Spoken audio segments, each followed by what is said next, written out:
The stagecoach door swung open to reveal a town that looked like it wanted to swallow her whole. Eleanor Grant clutched her father's final letter, the one that said she had family here, that she'd have a home. But standing in the dust of Silver Ridge with nothing but a battered trunk and borrowed hope, she was about to learn the cruelest truth. Sometimes the people you're counting on are already in the ground. This is the story of a girl who lost everything twice, and the cowboy who taught her that sunset isn't always an ending. Stay with me until the very end, and drop a comment with your city name. I want to see how far Eleanor's story travels across this world of ours. The wheels of the westbound stage had been grinding through Colorado dust for 3 days straight, and Eleanor Grant had spent every mile of it trying not to think about what she was leaving behind. Philadelphia felt like another lifetime now.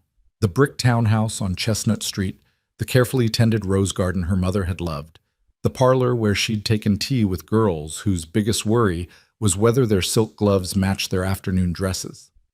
All of it was gone. Sold to pay her father's debts after the consumption finally took him last winter. She pressed her forehead against the coach window, watching the landscape transform from cultivated fields to something wild and untamed. The mountains rose in the distance like broken teeth, purple and imposing against a sky so vast it made her chest ache. Everything here was bigger, harder, more honest in its brutality than anything she'd known back east. "Silver Ridge, miss."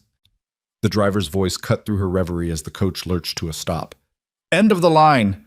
Eleanor gathered her skirts, good wool but dusty now and travel-worn, and accepted the driver's weathered hand as she stepped down. Her boots hit the street and dust plumed around her ankles. The town spread before her like a rough sketch, all wooden storefronts and muddy thoroughfares, so different from Philadelphia's cobblestones and gas lamps that it might as well have been another country. "Your trunk, miss." The driver heaved her belongings onto the wooden sidewalk with a thud that seemed to echo her heart. Everything she owned in the world, reduced to one battered leather trunk. "Thank you." She pressed a coin into his palm, one of her last, and watched him climb back onto the coach. Within moments, he was gone, the stage rolling away in a cloud of dust, and Eleanor stood alone in a town where she knew absolutely no one. Except she did know someone. Uncle William, her father's younger brother who'd come west 15 years ago, chasing silver and cattle, who'd written faithfully for a while before the letters grew sporadic and finally stopped. But he was blood. He was family. And when her father's lawyer had helped her draft that letter, the one explaining her circumstances, asking if she might come stay until she found her footing, she'd prayed harder than she'd ever prayed for anything that he would say yes. No reply had come before she'd had to leave Philadelphia. But she'd taken that as a sign to come anyway. Desperation had a way of making you brave, or at least making you move when staying still meant starvation. The afternoon sun beat down as she looked up and down the street, trying to get her bearings. A saloon door swung open, releasing a burst of laughter and the sour smell of whiskey. 2 men stumbled out, already drunk though it couldn't be past 4 o'clock. They noticed her standing there and their eyes tracked over her in a way that made her skin crawl. "Well now, what do we have here?" The taller one grinned, revealing gaps in his teeth. "Ain't seen a lady like you in Silver Ridge before." Eleanor lifted her chin. "I'm looking for William Grant's property. Could you direct me?" They exchanged glances, and something passed between them that made Eleanor's stomach drop even before the shorter man spoke. "Grant? Old Bill Grant?" "Yes, my uncle." The tall man's grin faded. "I'm sorry to tell you this, miss, but old Bill died last month. Pneumonia took him fast." The words hit her like a physical blow. Eleanor's hand found the lamppost beside her, steadying herself. That's not possible. I wrote him. I told him I was coming." "Mail's slow out here," the shorter man said, his voice gentler now. "Real sorry for your loss, miss. Your uncle was a decent man when he was sober." When he was sober? The words hung in the air like smoke. Eleanor tried to process this new information, tried to reorder the world that had just shifted beneath her feet again. Uncle William was dead. The one person who might have helped her, who might have given her a place to land, was in the ground. "His property," she managed, her voice sounding far away even to her own ears. "What happened to his ranch?" The men exchanged another look. "Banks got claim to most of it," the tall one said. Old Bill had debts. Drank more than he ranched toward the end, if we're being honest. Place is still standing, I suppose, but it ain't much good to anyone now. Eleanor nodded numbly. Thank you for the information. She turned away before they could see the tears threatening to spill over. Behind her, she heard them shuffling off, their voices dropping to murmurs. Probably talking about her, about the foolish girl from back east who'd come all this way for nothing. The street swam in front of her eyes. Eleanor blinked hard, forcing the tears back. She would not cry. Not here, not in front of this rough town full of strangers. She'd survived her mother's death when she was 12. She'd survived nursing her father through his final months, watching him waste away until he was nothing but bones and rattling breath. She'd survived selling everything, leaving the only home she'd ever known. She would survive this too.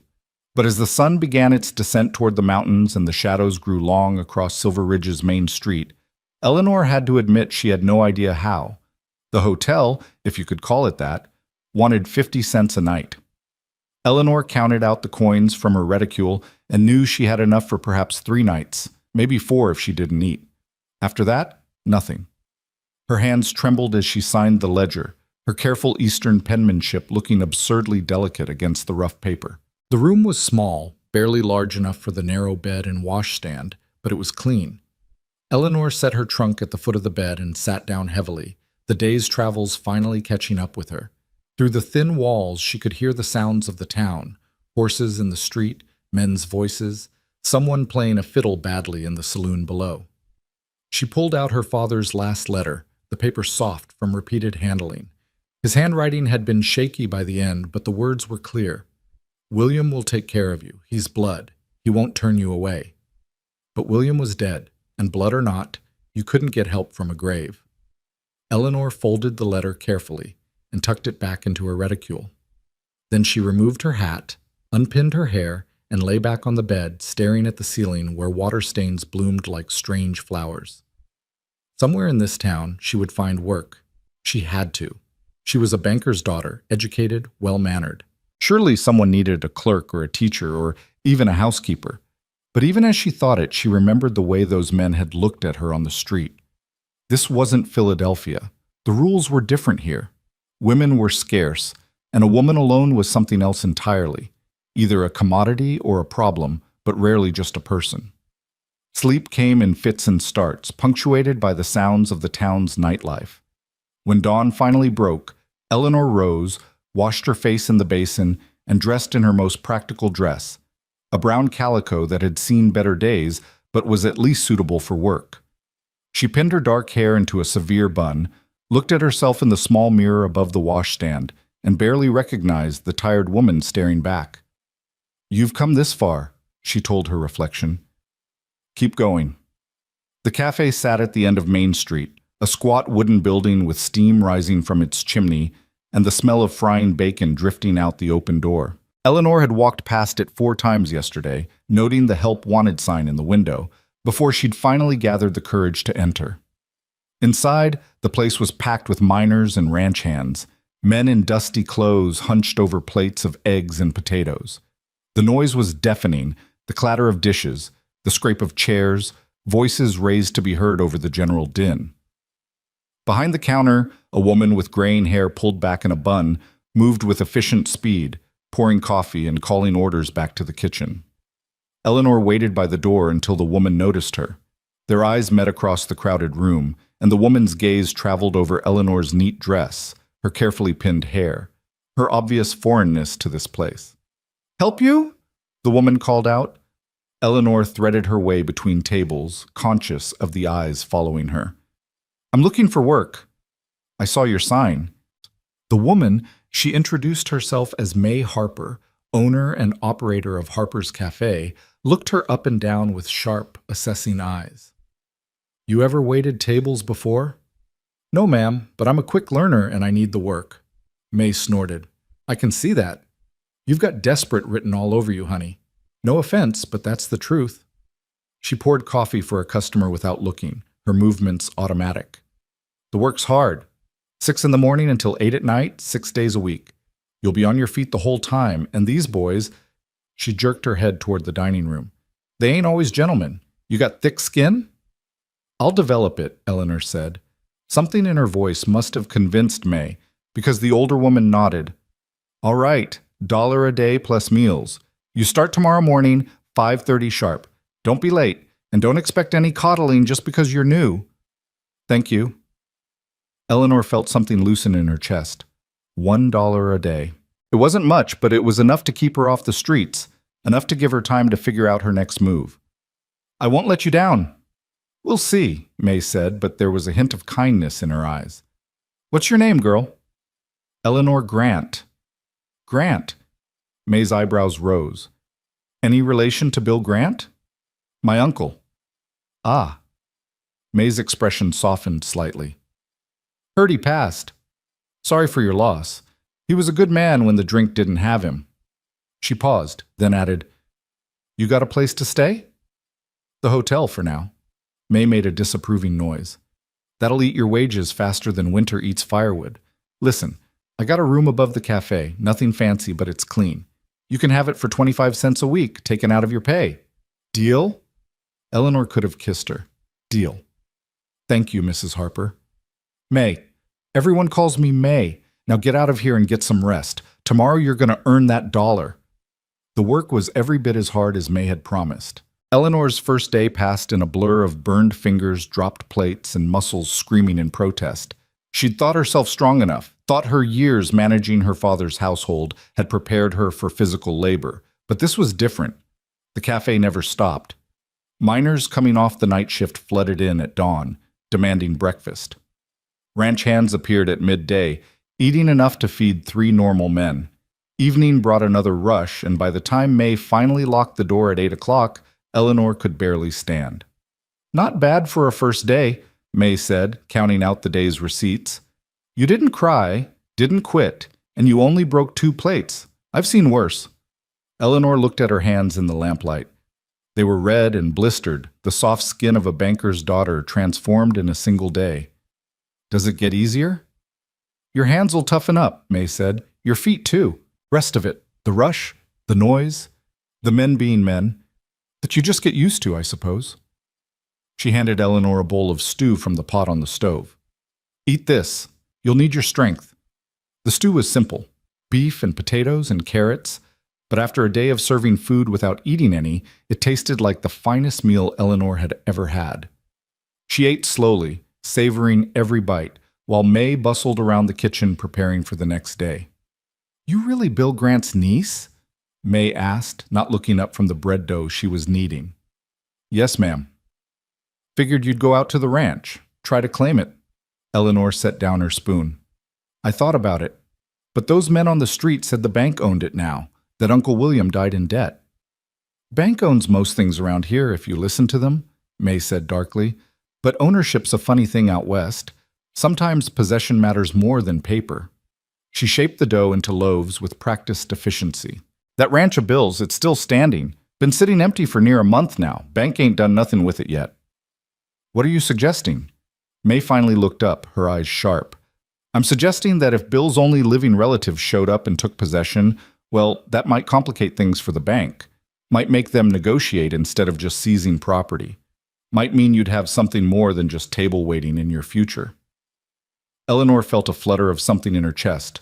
Hope, maybe, or just the reckless desperation of someone with nothing left to lose. I wouldn't even know where to begin. Ranch is about 5 miles out, due west. Anyone in town can point you the way. May returned to her bread.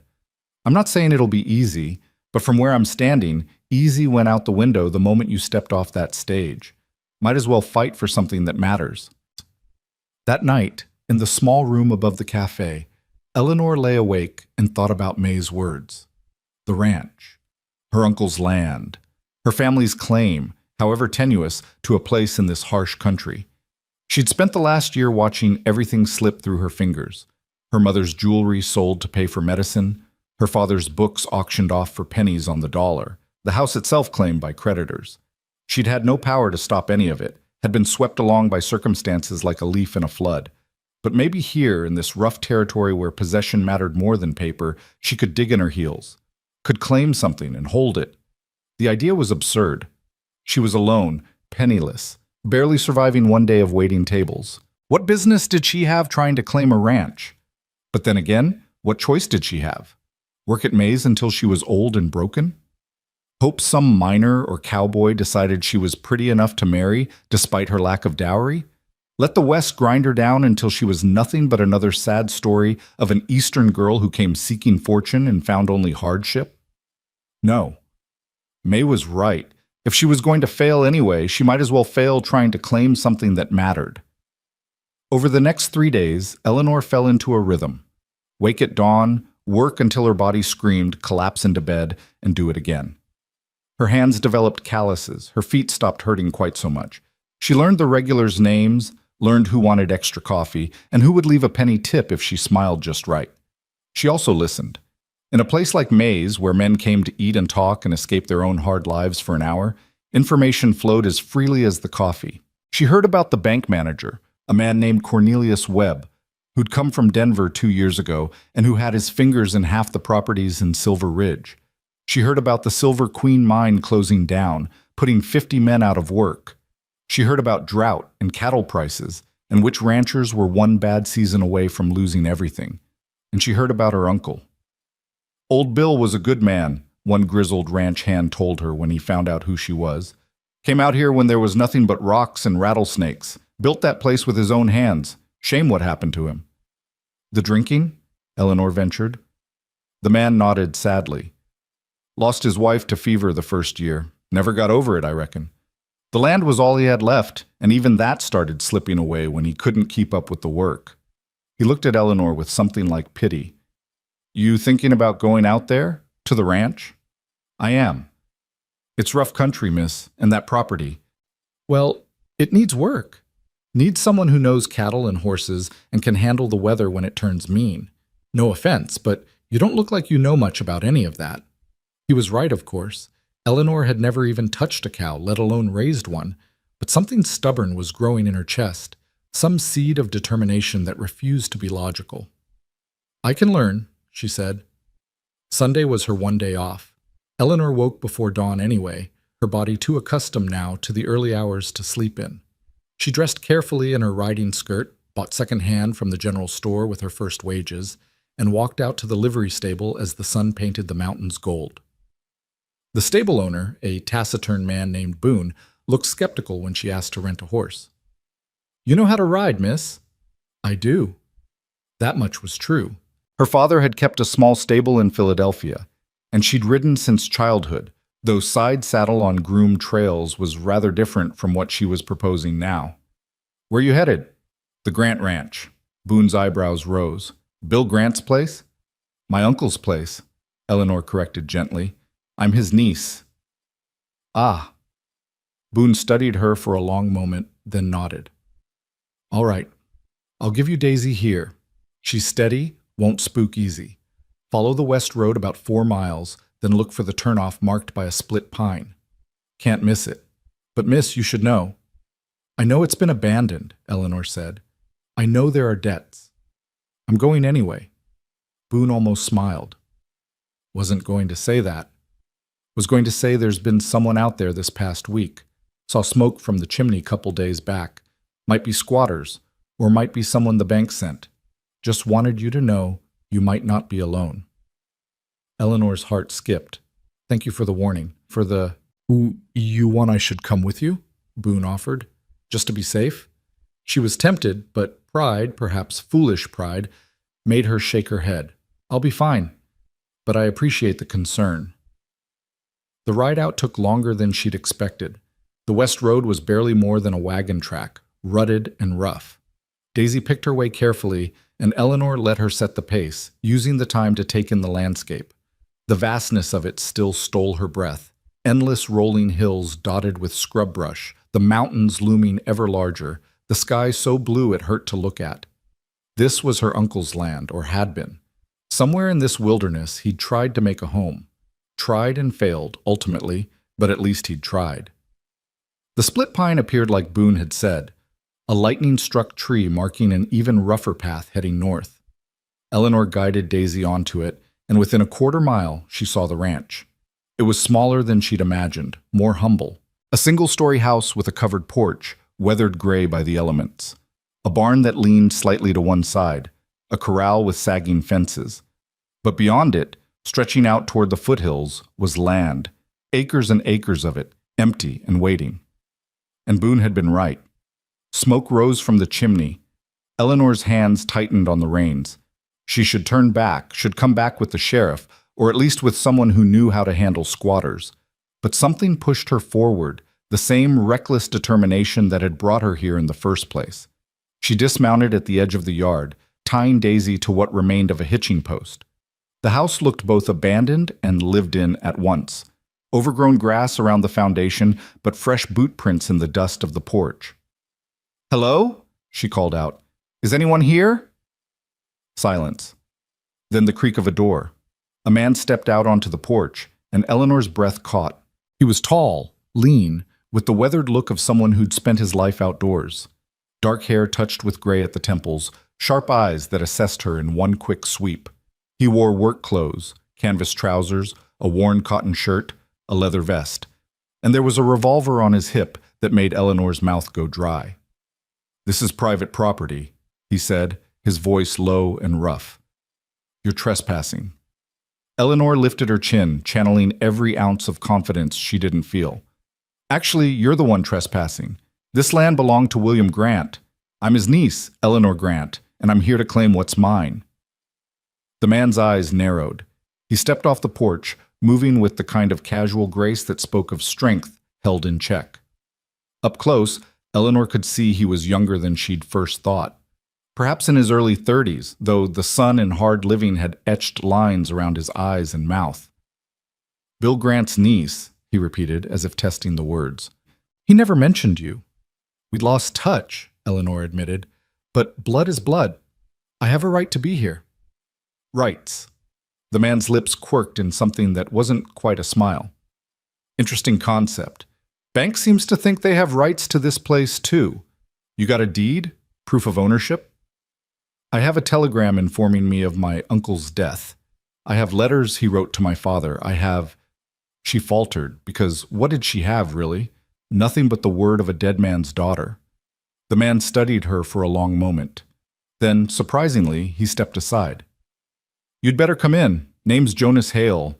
I worked for your uncle the last 2 years." Eleanor followed him into the house, her heart pounding. The interior was dim and dusty, furnished with simple wooden furniture that had seen better days, but someone had been living here. There was fresh coffee on the stove, a bedroll in the corner, the smell of wood smoke and bacon. "You've been staying here," she said, "for about a week now." Jonas poured 2 cups of coffee without asking if she wanted any. "After Bill died, the place sat empty. Bank sent someone to assess it, but they haven't moved to sell yet. Figured I'd keep an eye on things until they did." "Why?" Eleanor accepted the coffee, wrapping her hands around the warm cup. "What's this place to you?"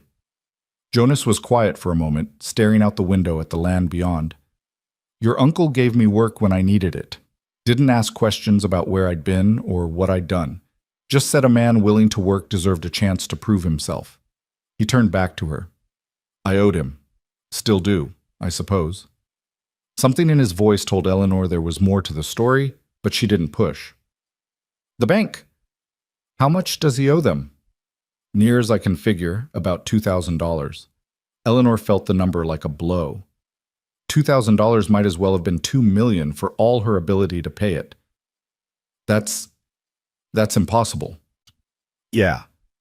Jonas took a long drink of his coffee. "I figured.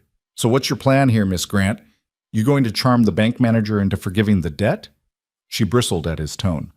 "I'm going to figure something out. This land is my inheritance, however burdened. I'm not just going to hand it over without a fight." "A fight?" Jonas shook his head. "You know anything about ranching? About raising cattle, or breaking horses, or surviving a Colorado winter when the snow pile's 6 feet high?" "No," Eleanor admitted. "But I can learn. I'm stronger than I look."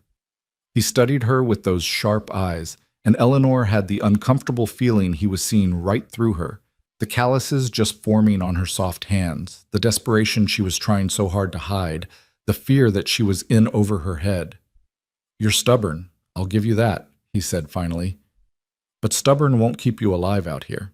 He set down his coffee cup. Look, I'll be straight with you. This place is barely hanging on. Your uncle let it go to seed these past few years. The fences need mending, the well needs work. The cattle, what's left of them, are scattered across 3 counties. Even if you could somehow pay off the bank, you'd be looking at a year of backbreaking work just to get this place functional again. Then I'll do a year of backbreaking work, Eleanor said. I have nothing else, Mr. Hale. No family, no fortune, no prospects. This ranch is all that's left of my uncle, all that's left of any connection to my father. I may fail, I probably will fail, but I have to try. Jonas was quiet for a long time. Then, unexpectedly, he nodded. All right, I'll help you. Eleanor blinked. What? I said I'll help you. Your uncle gave me my start. I'd like to see his bloodkin keep what's his. He held up a hand before she could speak. I'm not doing it out of charity or because I think you can't manage. I'm doing it because it's right. Bill deserved better than having his life's work parceled off to pay for whiskey he drank trying to forget his pain. If there's a chance to save this place, even a slim one, I figure we owe it to him to try. We, Eleanor repeated softly. We. Jonas extended his hand. Partners, I suppose. Until the bank takes it, or until we somehow pull off a miracle. Either way, at least we'll have tried. Eleanor looked at his outstretched hand, work-roughened, scarred, honest, and then at his face. There was something in his eyes, some mixture of grief and determination that mirrored her own. He'd loved her uncle, she realized, not as family, but as something just as important. She took his hand. His grip was warm and strong, and for the first time since stepping off that stagecoach, Eleanor felt like maybe, just maybe, she wasn't completely alone. Partners, she agreed. Until the bank takes it, or we pull off a miracle. Jonas's lips quirked in what might have been the beginning of a smile. You should know, Miss Grant, I don't believe in miracles. Good, Eleanor said. Neither do I. We'll just have to make our own. They spent the rest of the morning walking the property, Jonas pointing out what needed fixing and Eleanor taking mental notes of everything. The list was overwhelming. Fences, the barn roof, the well pump, not to mention the cattle that needed rounding up and the hay that needed cutting before winter came. How much time do we have? Eleanor asked as they stood by the sagging corral fence. Before the bank moves? Hard to say. A month? Maybe 2. Webb likes to let things ripen before he picks them, if you know what I mean. Makes people desperate, makes them more willing to accept whatever terms he offers. Jonas tested one of the fence posts and it wobbled alarmingly. But we do have one thing in our favor. What's that? You. At her confused look, he elaborated. Webb thought he was dealing with the dead man's debts, easy to collect or write off. Now Bill Grant's niece shows up, claiming inheritance. That complicates things legally, gives us leverage to negotiate, maybe buy some time. Eleanor felt a spark of hope. You think it will work? I think it's worth trying. Jonas pulled a bent nail from his pocket and hammered it back into place with a rock. But you need to understand what you're signing up for, Miss Grant. If we do this, if we really fight for this place, it's going to be hard, harder than anything you've done so far. You'll be working dawn to dusk, no breaks, no mercy. The town will talk, Webb will push back, and there's a good chance we'll lose anyway. Eleanor looked out across the land at the mountains rising in the distance, at the empty spaces waiting to be filled with something. Purpose, maybe, or just the simple satisfaction of having tried. I understand, she said, and I'm still in. Jonas nodded slowly. Then we start tomorrow. You'll need different clothes. Can't mend fences in a dress like that. Boots, too, proper ones. And gloves, though your hands will still blister. I'll manage. I believe you might. This time his smile reached his eyes. Against all reason and common sense, Miss Grant, I believe you just might. As the sun began its descent, Eleanor rode back to town, her mind churning with plans and fears in equal measure. She'd done it. She'd claimed her uncle's ranch, found an ally in Jonas Hale, and committed herself to a path that was probably foolish and definitely terrifying. But for the first time since her father died, she felt like she was moving towards something instead of just running away from loss. May was waiting when she returned to the cafe, eyebrows raised. Well? How'd it go? There's a man living there, Jonas Hale. He worked for my uncle. I know Jonas, May said, her expression softening. Good man. Quiet. Keeps to himself, but good. He giving you trouble? No. Actually, he's offered to help. Eleanor sank into a chair, suddenly exhausted. May, I'm going to try to keep the ranch. I know it's crazy. I know I'll probably fail, but you have to try, May finished. I get it, honey. And for what it's worth, I think old Bill would be proud. She poured Eleanor a cup of tea. You'll still need to work here, though. Can't fight banks on an empty stomach. I know. I was thinking, could I work half days? Early mornings, then out to the ranch by noon? I'll take a pay cut, whatever you think is fair. May considered. Tell you what, you work mornings, breakfast rush, 4 hours, but you work hard. 75 cents a day instead of $1. Deal? Deal.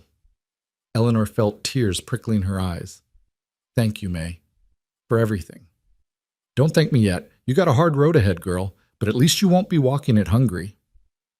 That night, Eleanor sat at the small desk in her room and wrote a letter to the bank, formally notifying them of her claim to her uncle's property as his sole living heir. The words came slowly, carefully chosen. She had no legal training, but she'd helped her father with correspondence for years. She knew how to sound confident even when terrified. When she finished, she sealed the letter and set it aside for morning. Then she pulled out her father's letter one more time, reading the familiar words by lamplight. William will take care of you. He's blood. He won't turn you away. Her father had been wrong in the end. William couldn't take care of her, couldn't help her, because he was gone. But in a strange way, he was still giving her something. A chance, however slim. A piece of land that was hers by blood, if not yet by law. A possibility. I'll make you both proud, Eleanor whispered to the empty room. I don't know how, but I will. Outside, Silver Ridge settled into its nightly rhythms. The saloon piano played, miners laughed and argued. Somewhere a dog barked at the moon. Eleanor blew out the lamp and lay down, her body aching from the day's ride, her mind still spinning with everything she'd learned and everything still to come. Tomorrow she would deliver her letter to the bank. Tomorrow she would face Cornelius Webb and stake her claim. Tomorrow the real fight would begin. But tonight, for the first time since stepping off that stagecoach, Eleanor Grant fell asleep not in despair, but in something that felt dangerously close to hope. The morning sun hadn't yet cleared the mountains when Eleanor walked through the doors of Silver Ridge Bank and Trust. She'd dressed in her best remaining outfit, a navy dress with modest trim, her hair pinned severely back, every inch the proper Philadelphia lady she'd once been. If she was going to face Cornelius Webb, she would do it looking like someone who couldn't be dismissed easily. The bank interior smelled of wood polish and paper, all dark paneling and brass fixtures meant to convey stability and permanence. A young clerk looked up from his desk, his eyes widening slightly at the sight of a woman entering alone at such an early hour. May I help you, miss? I'm here to see Mr. Webb. My name is Eleanor Grant. The clerk's expression shifted, recognition flickering across his face. Grant? Are you related to William Grant was my uncle. I need to speak with Mr. Webb about his estate. I see. The clerk stood, suddenly nervous. If you'll wait here, I'll see if Mr. Webb is available. He disappeared through a door marked private, and Eleanor stood in the hushed bank lobby, her heart hammering against her ribs. She'd rehearsed what she would say a dozen times last night, but now the words felt slippery, unreliable. What was she doing, thinking she could negotiate with a man like Webb? She was a 23-year-old woman with no money, no connections, nothing but a blood tie to a dead drunk. But she'd come too far to turn back now. Miss Grant? The clerk had returned. Mr. Webb will see you now. Cornelius Webb's office was larger than the rest of the bank combined, or so it seemed. Heavy drapes framed windows overlooking Main Street. A massive desk dominated the room, its surface neat except for a few carefully arranged papers. And behind the desk sat Webb himself, a man in his 50s with silver hair, expensive clothes, and eyes that calculated the value of everything they saw. Miss Grant? He didn't stand, didn't offer his hand. This is unexpected. Please, sit. Eleanor took the chair across from him, keeping her spine straight, her hands folded calmly in her lap, even though they wanted to tremble. "Thank you for seeing me, Mr. Webb. I confess I'm curious." Webb leaned back in his chair, fingers steepled. "The letter you sent yesterday was quite interesting. You claim to be William Grant's niece?" "I am his niece, his brother's daughter. I have documentation if you require it." "Documentation?" Webb's smile didn't reach his eyes. "Yes, I suppose we should establish that first. After all, anyone could claim a relationship to a dead man." Eleanor reached into her reticule and pulled out the papers she'd prepared. Her father's death certificate showing him as William Grant's brother. Her own birth certificate. The letters her uncle had sent over the years. She laid them on the desk one by one, and Webb examined each with painstaking care. Finally, he nodded. "Very well.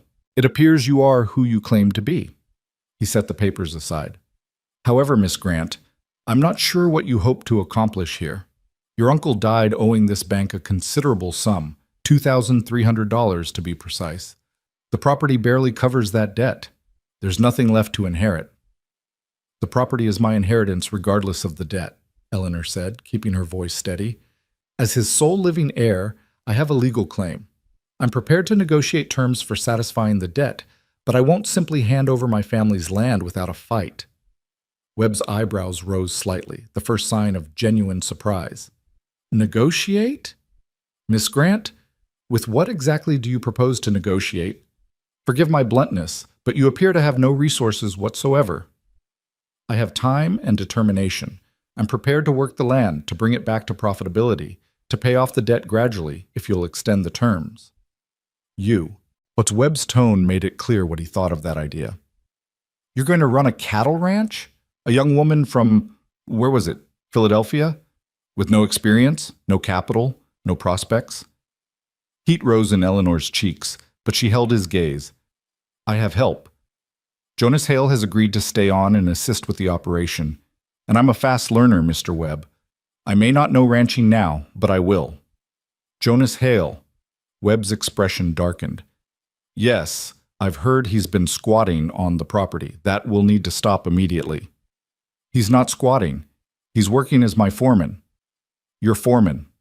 Webb stood abruptly, moving to the window. For a long moment he was silent, looking out at the street below. When he spoke again, his voice was different, harder, more menacing. "Miss Grant, let me explain something to you. This is not Philadelphia. This is not some genteel society where a lady's claims carry weight simply because she's a lady. This is business, and in business, sentiment means nothing." He turned back to her, and Eleanor saw something in his face that made her stomach clench. "Your uncle was a drunk who let a perfectly good property go to ruin. He borrowed money he couldn't repay, made promises he couldn't keep. When he died, his debts became the bank's problem. Now you show up with nothing but a blood tie and expect me to extend credit? To risk this institution's capital on the whim of a girl playing at ranching?" "I'm not playing at anything," Eleanor said, standing to face him. "That land is my birthright. My uncle built something there, and I intend to preserve it." "Your birthright." Webb's laugh was cold. "Your uncle built nothing but a monument to failure. And now you want to follow in his footsteps?" He moved back to his desk, pulling out a document. "I'll tell you what I'm prepared to offer, Miss Grant, and I suggest you take it. The bank will purchase the property for $1,000, enough to cover half the debt and leave you with a small sum to start fresh elsewhere. You sign over any claims, and we'll call it settled." "That's robbery," Eleanor breathed. "The land alone is worth 3 times that." "The land is worth what someone is willing to pay for it, and right now I'm the only buyer." Webb pushed the document across the desk. "Take the offer, Miss Grant. Go back east where you belong. This territory eats people like you alive." Eleanor looked at the paper, at the neat handwriting that would sign away everything. Her hands shook with anger now, not fear. "No." "I beg your pardon?" "I said no. I'm not selling. I'm not giving up. You want that land, Mr. Webb? You'll have to take it from me legally, and I promise you I'll fight every step of the way." She gathered her papers, shoving them back into her reticule. "I may be just a girl from Philadelphia with no experience, but I'm also William Grant's heir, and I have rights under territorial law, rights I intend to exercise. Webb's face had gone hard as stone. You're making a mistake. Maybe, but it's my mistake to make. Eleanor moved toward the door, then paused. I'll be in touch, Mr. Webb, when I'm ready to discuss reasonable terms for repayment. Good day. She walked out of his office with her head high, through the bank lobby, out onto the street where the morning sun hit her like a wall of heat. Only then did she allow herself to shake, to feel the full weight of what she'd just done. She'd declared war on the most powerful man in Silver Ridge, a man who could crush her without breaking a sweat. But she'd also stood her ground. For the first time in her life, she'd looked power in the face and refused to blink. That went well, I take it. Eleanor spun to find Jonas leaning against the wall of the general store, hat pulled low against the sun. Relief flooded through her. How did you? Saw you go in. Figured I'd wait. He straightened, studying her face. You look like you just kicked a hornet's nest. I refused his offer. He wanted to buy the property for $1,000. Jonas let out a low whistle. That's less than half what the land's worth. He's testing you, seeing if you'll fold easy. Well, I didn't fold.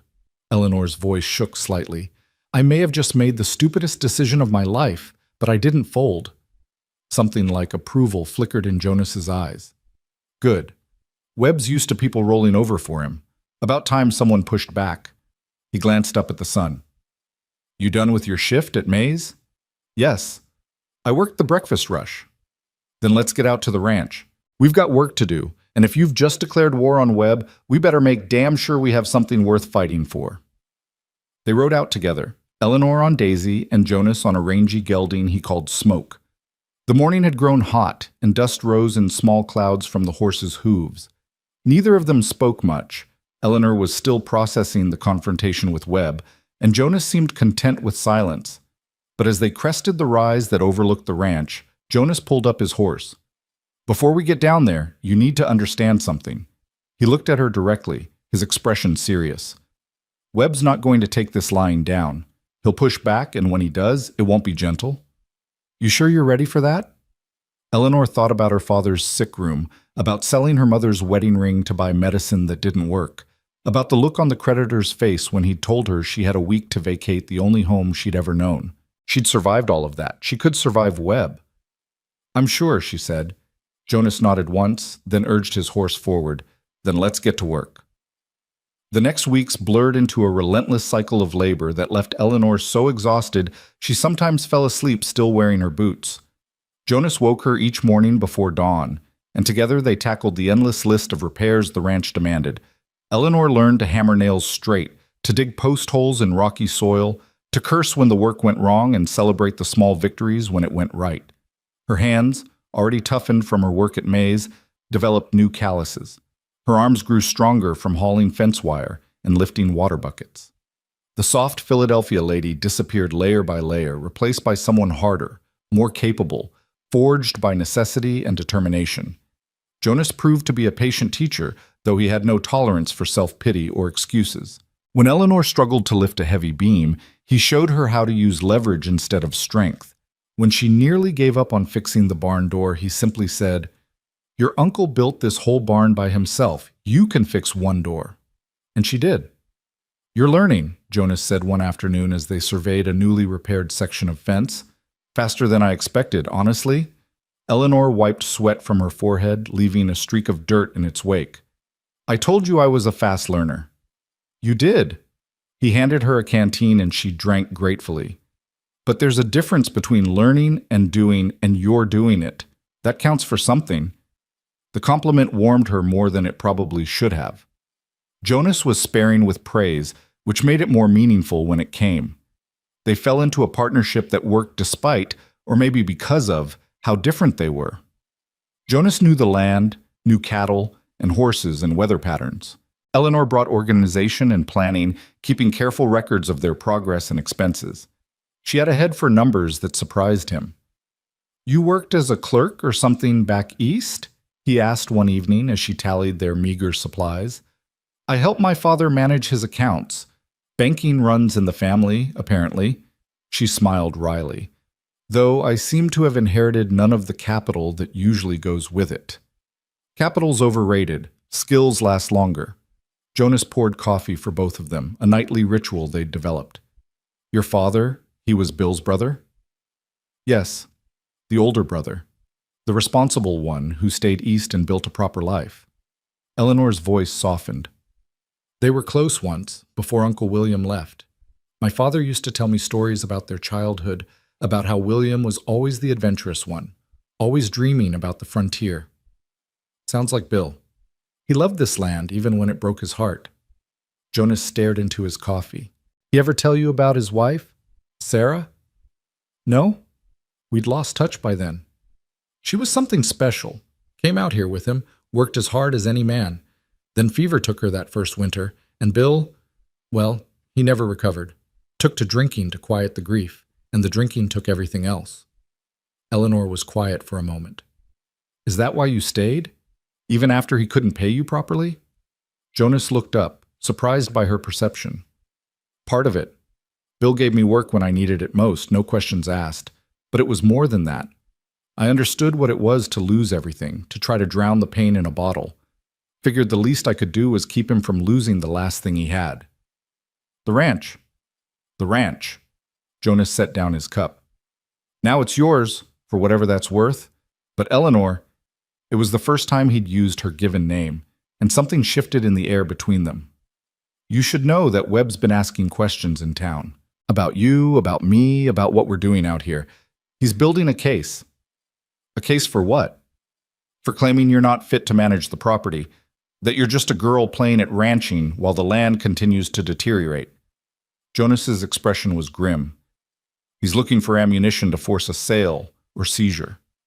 Fear fluttered in Eleanor's chest, but she pushed it down. Then we'll have to prove him wrong. We'll work harder, show more progress. What's next on the list? The cattle. We need to round up what's left of Bill's herd, see what we're working with. But Eleanor, that's not a job for... Don't say it's not a job for a woman. I've been hearing that my whole life, and I'm tired of it.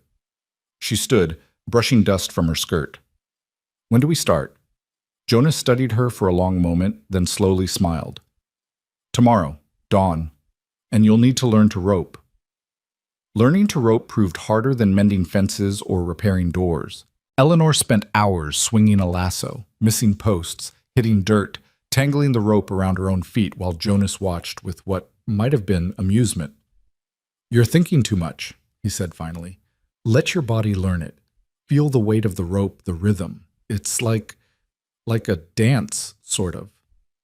I'm terrible at dancing too, Eleanor muttered, but she tried again.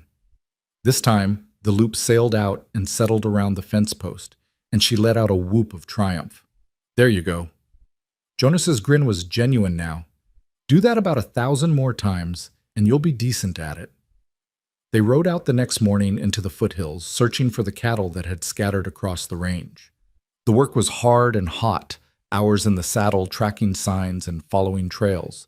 But when they finally found a small group of cattle, scrawny, half-wild things bearing her uncle's brand, Eleanor felt a surge of something like victory. That's maybe 15 head, Jonas said, counting. There should be more. We'll have to search wider tomorrow. 15's a start. Eleanor watched the cattle graze, their rough coats catching the afternoon light. These animals represented value, potential income, a way forward. How much would they bring at market? In their current condition? Not much. We'd need to fatten them up, maybe wait until spring to sell.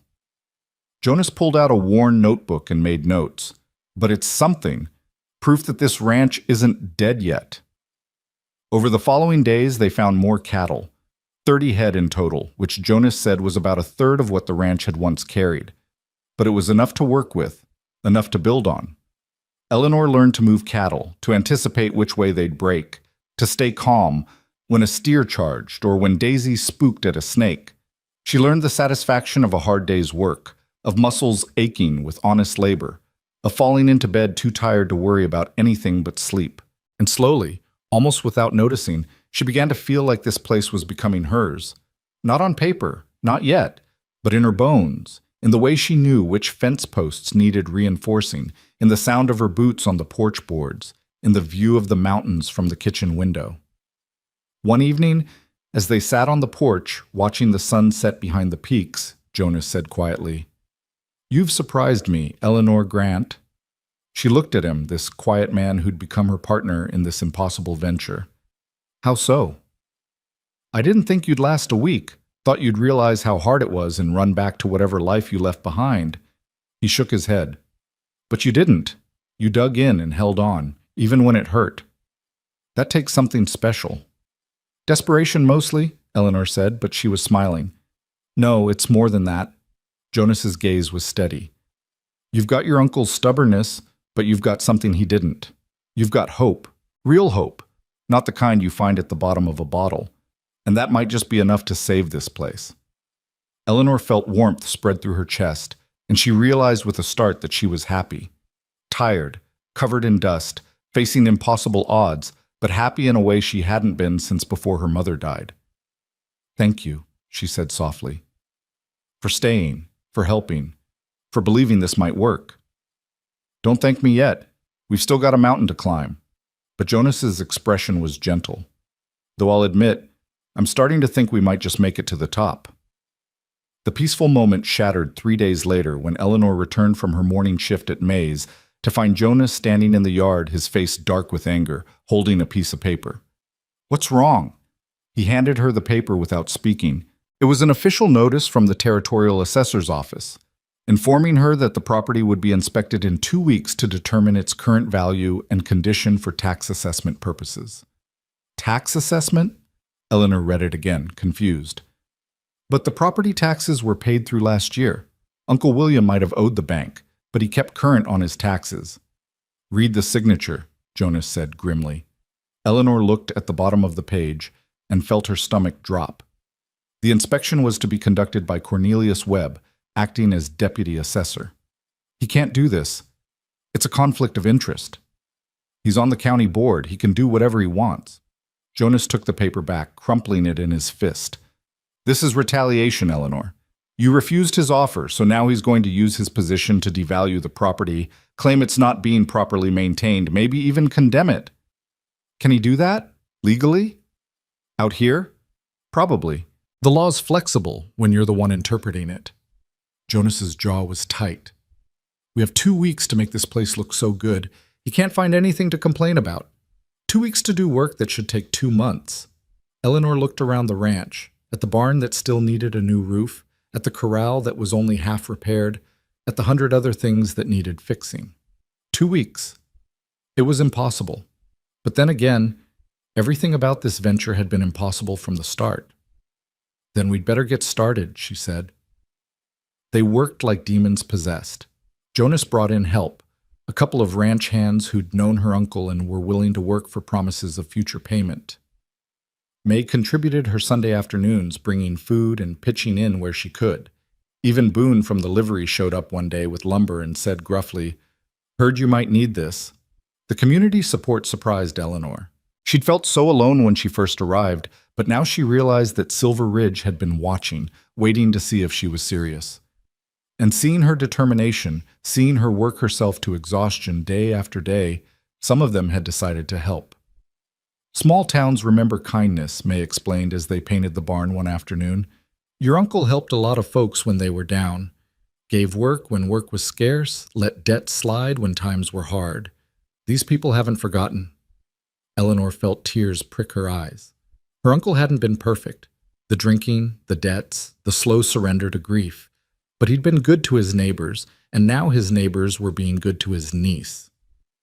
"I wish I'd known him," she said softly. "Really known him, not just through childhood letters." "He'd have liked you," May said with certainty. "Would have been proud of what you're doing here." As the inspection date approached, Eleanor barely slept. Every evening after working at the ranch all day, she sat up late by lamplight, preparing documentation, records of repairs made, lists of livestock and equipment, projections for future productivity. If Webb wanted to paint her as an incompetent girl playing at ranching, she'd show him exactly how competent she was. Jonas found her one night past midnight, still writing. "You need to rest," he said, concern in his voice. "I will. After the inspection." She didn't look up from her ledger. "These numbers have to be perfect, Jonas. He'll look for any mistake, any excuse." Eleanor. Jonas's hand covered hers, stilling her pen. The numbers are perfect. You've been over them a dozen times. If you don't sleep, you'll be too exhausted to defend them when he shows up. She looked up at him, really looked, and saw genuine worry in his eyes. When had he started to care so much? When had she started to depend on seeing that care reflected back at her? I'm scared, she admitted. What if we're not ready? What if he finds something we missed? Then we deal with it, together. Jonas squeezed her hand gently before releasing it. You're not alone in this, Eleanor. Whatever happens, we face it as partners. Partners. The word had come to mean so much more than it had that first day when they'd shaken hands in her uncle's dusty kitchen. Partners meant late-night conversations on the porch, meant the comfortable silence of working side by side, meant the way her heart lifted when she saw him riding in from checking the herd. Partners meant she wasn't alone anymore, and that realization was both thrilling and terrifying. Thank you, she whispered, for everything. Jonas smiled, and in the lamplight, Eleanor thought she saw something in his expression that matched what she was feeling, something neither of them was quite ready to name. Get some sleep, he said softly. Tomorrow's going to be a long day. But sleep wouldn't come. Even after she'd blown out the lamp and lay down on the narrow bed she'd claimed in what had once been her uncle's room. Her mind kept spinning, rehearsing arguments, imagining disasters. What if Webb found a way to take the ranch despite everything they'd done? What if all this work, all this hope, amounted to nothing? Outside, an owl called in the darkness, and the wind whispered through the cottonwoods. The sounds of the ranch at night, sounds that had become familiar, comforting. This place was home now, Eleanor realized. Not the house she'd grown up in, not the life she'd left behind, but this rough patch of Colorado territory where she'd learned what she was truly made of, and she would fight with everything she had to keep it. The morning of the inspection dawned clear and cold. Eleanor dressed in her best remaining dress, the navy one she'd worn to the bank, now carefully mended and pressed. She wanted to look professional, capable, like a woman who knew what she was doing even if her insides were churning with nerves. Jonas had already checked every inch of the property at first light, making sure nothing was out of place. The barn was tidy, the fences repaired, the corral gates hanging straight. The few cattle they'd gathered were visible in the near pasture, healthy enough to prove the ranch was operational. Everything they could control, they had controlled. Now all they could do was wait. Webb arrived precisely at 9 o'clock, climbing down from an expensive buggy driven by a clerk from the bank. He wore a fine suit despite the dust, and he carried a leather portfolio that somehow made Eleanor's carefully prepared documents seem amateurish by comparison. Miss Grant? He didn't tip his hat. I trust you received notice of this inspection? I did, Mr. Webb. We're ready. Eleanor kept her voice steady, professional. Would you like to begin with the main house or the outbuildings? I'll determine the order of inspection, thank you. Webb's gaze swept over the property, and Eleanor couldn't read his expression. Let's start with the land itself. I'll need to assess the grazing capacity and current usage. They walked the property for hours, Webb making notes, asking pointed questions, examining everything with painstaking detail. Eleanor answered each question as thoroughly as she could, pulling out her ledgers when needed, deferring to Jonas on technical matters about cattle and range management. Through it all, Webb's expression remained impassive. He praised nothing, criticized nothing, just observed and wrote in his neat, precise hand. Finally, as the sun reached its zenith, they returned to the house. Webb sat at the kitchen table and spread out his papers, and Eleanor felt like she was waiting for a judge to pronounce sentence. I've completed my assessment, Webb said without preamble. The property is being maintained at a basic level. Repairs have been made to essential structures. Livestock numbers are below historic averages, but not critically low. Eleanor's heart lifted slightly. That wasn't condemnation. That was acknowledgement of their work. But Webb wasn't finished. However, he continued, and Eleanor's hope crashed. I have serious concerns about the long-term viability of this operation. The improvements made are minimal, barely enough to keep the property from complete deterioration. The livestock operation is clearly not profitable at current scale. And most importantly, the management lacks the expertise and capital necessary for true success. That's not fair, Eleanor said, her voice shaking with anger. We've done everything possible with the resources available. The ranch is operational. The debts are being addressed. The debts. Webb looked up, his eyes cold. Yes, let's discuss those. Your uncle owed this bank $2,300. Interest continues to accrue. You've made no payments, proposed no concrete repayment plan. Instead, you've been playing at ranching while the debt grows larger. I've been working to restore the property's value, Eleanor shot back. A property worth far more than the debt if properly developed. I've been documenting everything, building a case for extended terms. Extended terms require collateral, Miss Grant. What exactly are you offering beyond land already pledged against the original loan? Webb closed his portfolio with a decisive snap. I'm afraid my assessment will reflect my concerns about mismanagement and lack of viability. The county board will receive my recommendation that this property be sold to satisfy outstanding debts. You can't do that. Eleanor stood, her hands balled into fists. You're using your position to steal my family's land because I refused your insulting offer.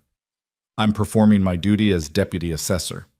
Webb stood as well, towering over her. If you wish to dispute my findings, you're welcome to appear before the county board at their next session in 3 months. 3 months. By then the bank could foreclose, sell the property, make the whole question moot. And Webb knew it. This is corrupt, Eleanor said, her voice shaking. Everyone in Silver Ridge will know what you're doing. Everyone in Silver Ridge knows that your uncle was a drunk who couldn't manage a successful operation. They'll see you as a misguided girl trying to hold on to something beyond her capabilities. Webb moved toward the door. My advice stands, Miss Grant. Take what you can get now before you lose everything. I'm offering you that mercy one final time. Get out, Eleanor said quietly. I beg your pardon? Get out of my house, off my land, now. Eleanor's voice was steel. You've completed your inspection. You're no longer welcome here. Webb's expression hardened. You'll regret this stubbornness, Miss Grant. I promise you that.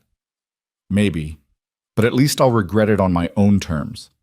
Eleanor held his gaze until he looked away first, then watched as he stalked out to his buggy. Only after the dust from his departure had settled did Eleanor allow herself to collapse into a chair, her whole body shaking. Jonas, who'd been standing silently by the door throughout the confrontation, moved to her side. He's going to take it, Eleanor whispered. All this work, everything we've done, and he's going to take it anyway. Not without a fight, Jonas's voice was hard. We've got 3 months before the county board meets. That's 3 months to show real progress, to build support in town, to make it politically difficult for Webb to push this through. How, Jonas? We barely have money for supplies. How are we supposed to make 3 months of progress look like a success story? The cattle. We push them hard, fatten them up, sell them early at market. Won't get the best price, but it'll show cash flow, show we can generate income. Jonas was already thinking, planning, and we need allies on that county board. There's got to be someone who'll stand against Webb. Who? Everyone seems afraid of him. Not everyone. Jonas pulled out a chair and sat across from her. Tom Morrison, the rancher north of here. He's on the board, and he hated how Webb handled his brother's foreclosure 2 years back. If we can get him to see this as the same kind of overreach. Eleanor listened as Jonas outlined a strategy, his words washing over her like water over stone. She wanted to believe him, wanted to think they could somehow win this fight, but exhaustion was pulling at her, 3 weeks of relentless work catching up all at once. Eleanor. Jonas reached across the table, taking her hand. Look at me. She did, and saw determination burning in his eyes. We're not done. Not by a long shot. You hear me? Eleanor nodded, drawing strength from his conviction. We're not done. That's right. Now come on. We've got cattle to move and a miracle to make happen. As they stood and headed out to begin the next impossible task, Eleanor felt something inside her shift and harden. Webb thought he could break her with assessments and threats. He thought she'd fold under pressure. He was about to learn just how stubborn a Philadelphia banker's daughter could be when she had nothing left to lose and everything to fight for. The real battle was just beginning, and Eleanor Grant wasn't backing down. The days that followed Webb's inspection moved with brutal speed, each sunrise marking another day closer to the county board meeting that would decide the ranch's fate. Eleanor and Jonas drove themselves harder than ever, rising before dawn and working until they could barely see by lamplight. The cattle became their focus, their one shot at proving the ranch could generate real income. "We need them looking fat and healthy by mid-November," Jonas explained as they surveyed the small herd one morning. "That's when the autumn market runs in Denver. If we can show actual sales receipts, actual profit, it undercuts Webb's argument that this operation isn't viable." "How much weight do they need to gain?" Eleanor asked, studying the cattle with eyes that had learned to assess their condition over the past weeks. "Another 150 pounds each, ideally. We'll need to move them to better grazing, supplement with hay if we can afford it." Jonas pulled off his hat, wiping sweat from his forehead despite the cool morning air. "It's going to be close, Eleanor. Real close." Close became the theme of their existence. Close on time, close on money, close to the edge of collapse every single day. Eleanor worked her morning shifts at Mays, then rode straight out to the ranch, often not returning to town until after dark. Her body moved on autopilot, muscles remembering tasks her exhausted mind could barely process. But slowly, impossibly, progress emerged. The cattle began to fill out as they moved them to a better pasture Jonas knew about on the northern edge of the property. Eleanor learned to read the sky for weather, to move the herd before storms hit, to doctor the minor injuries and illnesses that plagued livestock.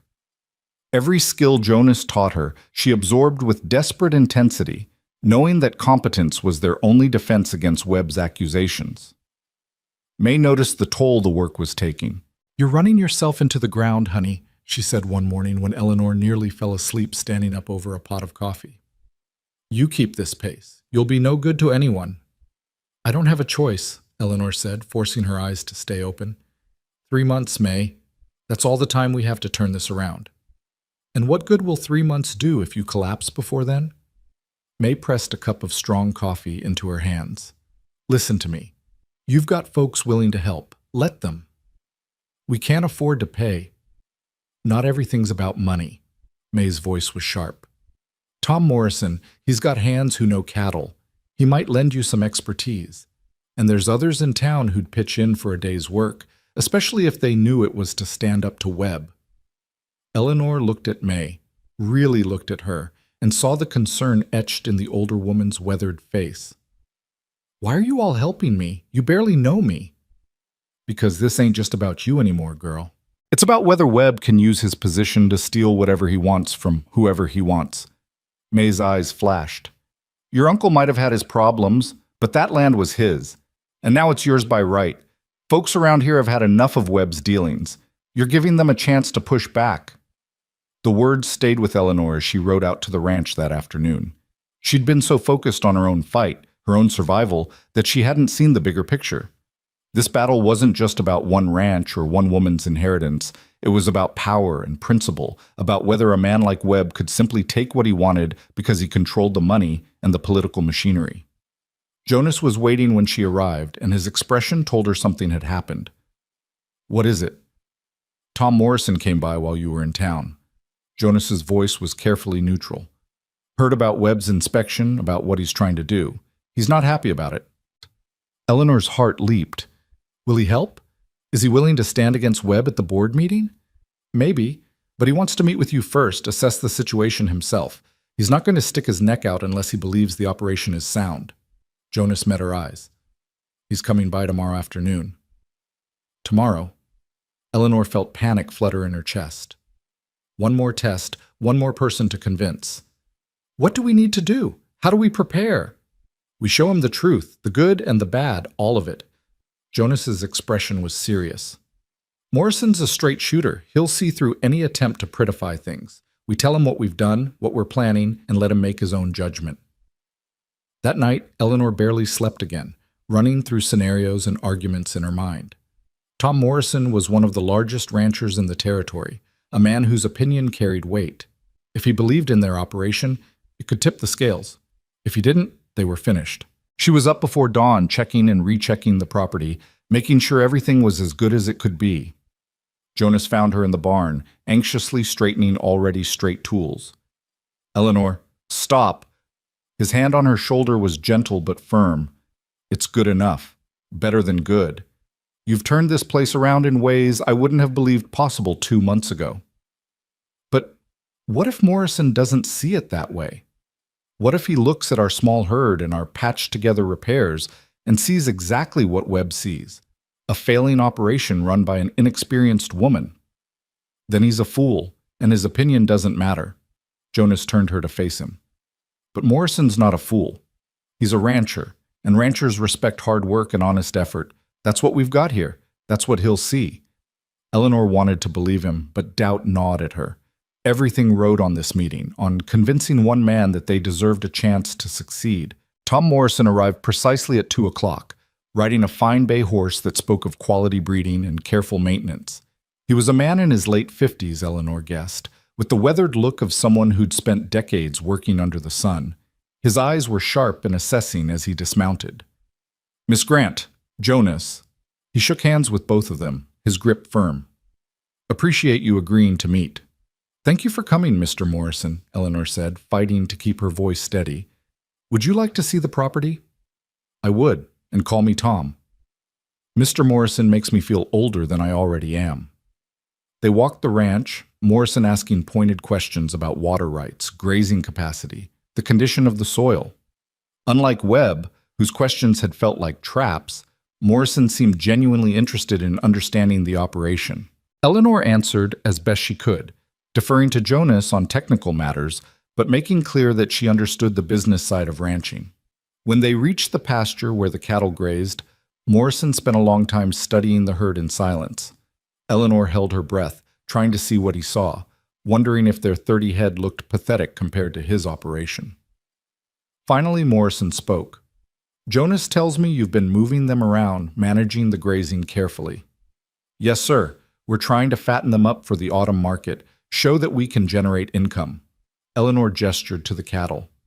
"I know it's not much compared to what this ranch used to carry, but it's a start." "A start." Morrison nodded slowly. "That's all any of us had once. I came out here with 12 head 30 years ago. Now I run 2,000. He looked at her directly. "The question isn't how many cattle you have now, Miss Grant. It's whether you've got the grit to build from here." "I do," Eleanor said without hesitation. "I know I'm new to this. Know I've got more to learn than I could list. But I'm not afraid of hard work. And I'm not giving up this land without exhausting every possible option." Morrison's lips quirked in what might have been approval. "Webb came to see me last week, told me about his assessment, about his concerns regarding your management capabilities." Eleanor's stomach dropped. "I see. Said you were a city girl playing at ranching, that the property would be better served by a foreclosure and sale to someone with actual experience." Morrison's expression was unreadable. He suggested I should support his recommendation to the board. This was it then. Morrison had already been poisoned against her, had probably already decided before even coming here. Eleanor felt defeat wash over her, heavy and cold, but Morrison wasn't finished. "I told Webb he could go to hell." Eleanor's head snapped up. "What?" "I told him to go to hell," Morrison repeated, a grin breaking across his weathered face. "Webb's been using his position to acquire properties at below-market prices for 2 years now, squeezing desperate people until they've got no choice but to sell to him or his associates. I watched him do it to my brother, and I swore then I'd stop him if I ever got the chance." He looked at Eleanor with respect. "You're giving me that chance, Miss Grant." Relief flooded through Eleanor so powerfully she nearly staggered. "You'll support us at the board meeting?" "I will, but more than that, I'm going to help you make sure there's something worth supporting." Morrison turned to Jonas. "You'll need hay to keep those cattle gaining weight through autumn. I'll sell you 20 tons at cost, and I've got a hand who's good with livestock. He can come over a few days a week, teach Miss Grant here some of the finer points of cattle management." "Tom, we can't afford—" Jonas started, but Morrison waved him off. "You'll pay me back when you sell those cattle, interest-free, and if the sale doesn't cover it, we'll work something out." Morrison's expression was firm. "This isn't charity. It's an investment in seeing Webb get what he deserves." Eleanor felt tears threatening and blinked them back hard. "Thank you. I don't know how to thank you properly, but thank me by succeeding. Thank me by standing up at that board meeting and showing everyone what real determination looks like." Morrison extended his hand again. You've got allies, Miss Grant. More than you know. Webb made a mistake when he decided to make an example of you. He's given folks a reason to rally. After Morrison left, Eleanor and Jonas stood in the yard watching the dust settle behind his horse. We have a chance, Eleanor whispered. An actual chance. We do. Jonas was smiling, really smiling, in a way she'd rarely seen. Tom Morrison's word carries weight on that board. If he's willing to speak for us, others might follow. Then we'd better make sure we're worthy of his faith. Eleanor squared her shoulders, feeling energy return despite her exhaustion. What's next? What came next was a whirlwind of activity that made their previous efforts seem leisurely by comparison. Morrison's hay arrived 2 days later, and with it came his hand, a grizzled cowboy named Dutch, who'd forgotten more about cattle than Eleanor would ever know. Under his tutelage, she learned to identify signs of illness before they became serious, to judge weight gain by eye and touch, to understand the subtle behaviors that meant a steer was thriving or struggling. You got an instinct for this, Dutch told her one afternoon as they worked together doctoring a calf with a minor infection. Wouldn't have thought it when I first saw you, all city-polished and nervous. But you listen, you watch, and you don't give up. That's what makes a rancher. The words warmed Eleanor more than she wanted to admit.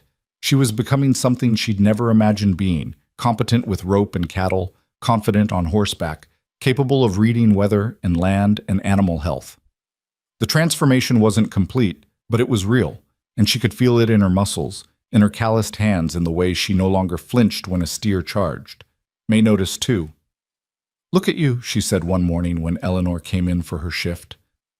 When you first walked into my cafe, you looked like a strong wind would blow you over. Now you look like you could punch the wind back. Eleanor laughed, surprised to find she still could. The weight of the impending board meeting hung over everything, but in the day-to-day work, in the small victories and steady progress, she found moments of genuine joy. And increasingly, she found those moments included Jonas. They'd fallen into a partnership so seamless it felt like they'd been working together for years rather than months.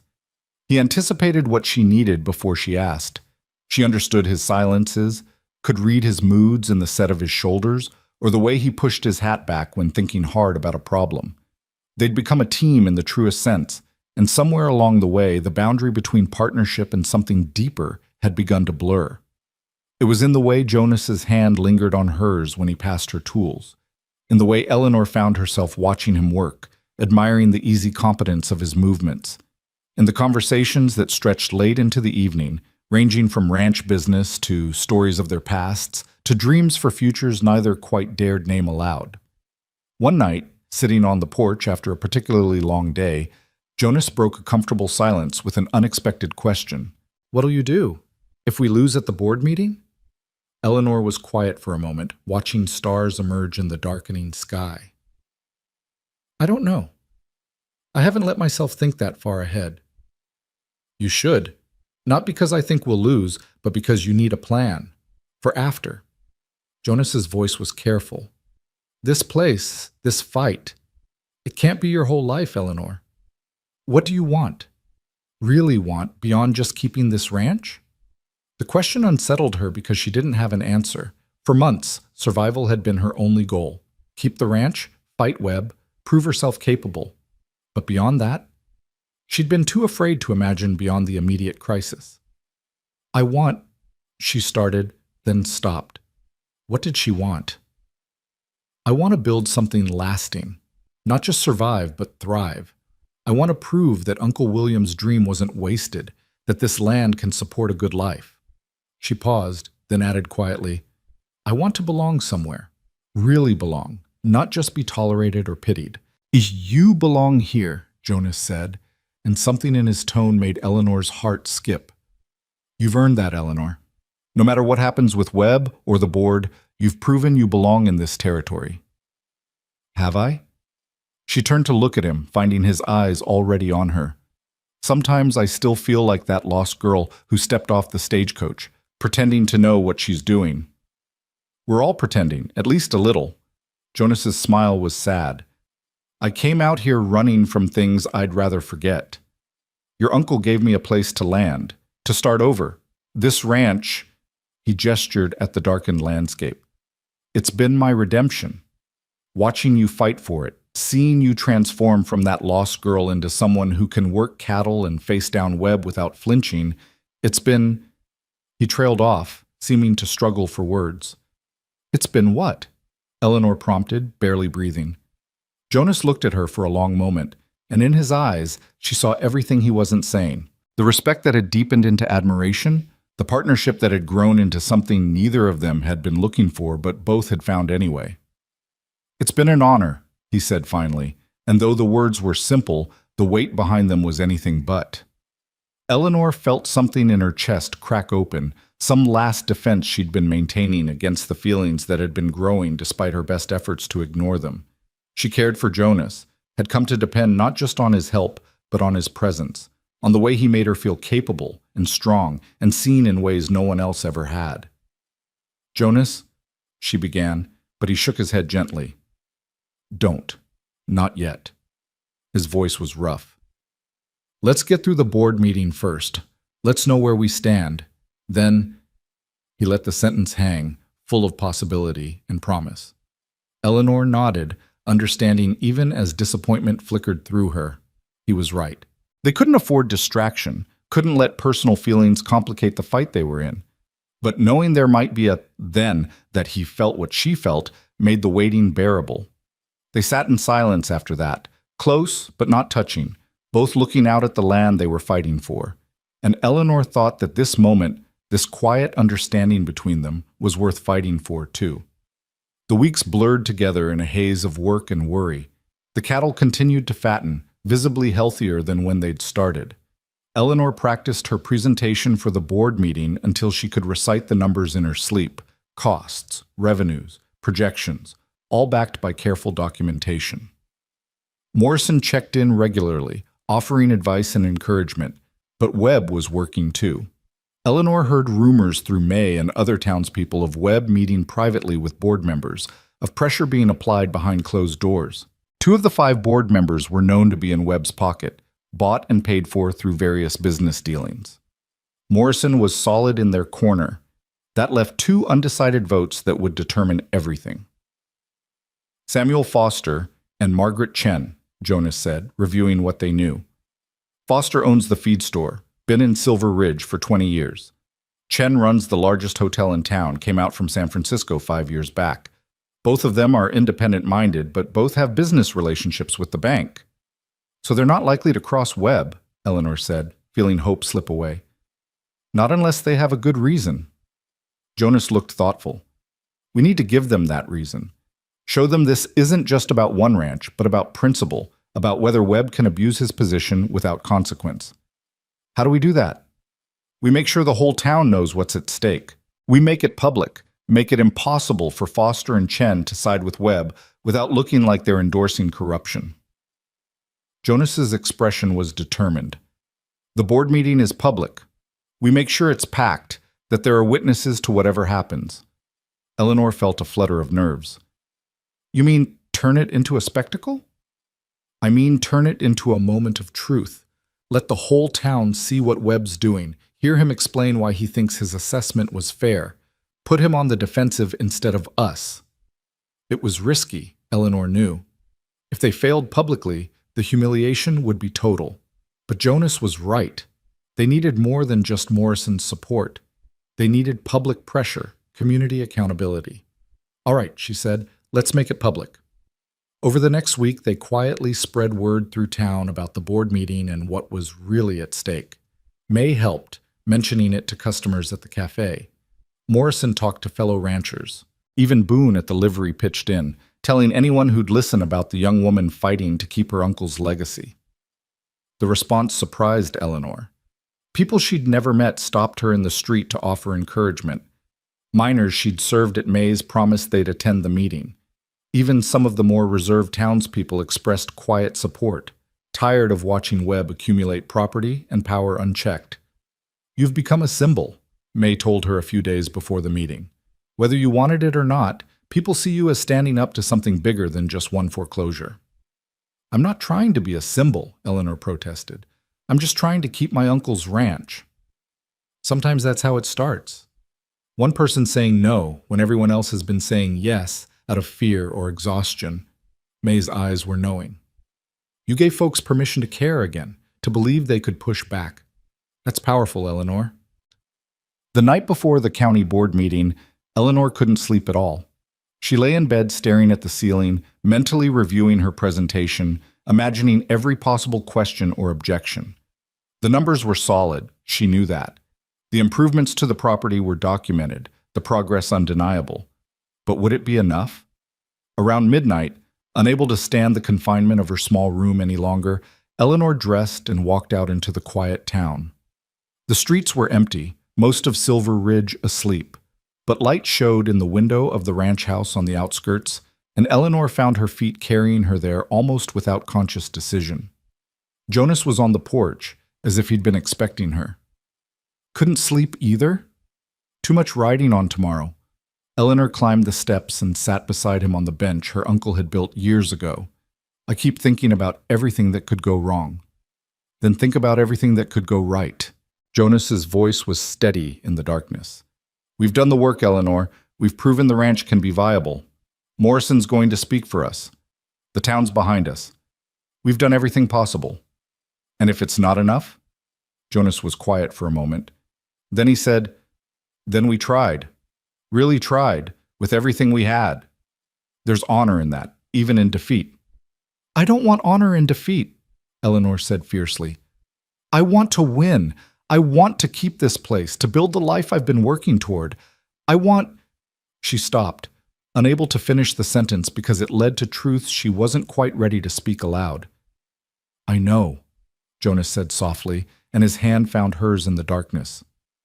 I want that too. They sat like that for a long time, hands clasped, drawing strength from each other.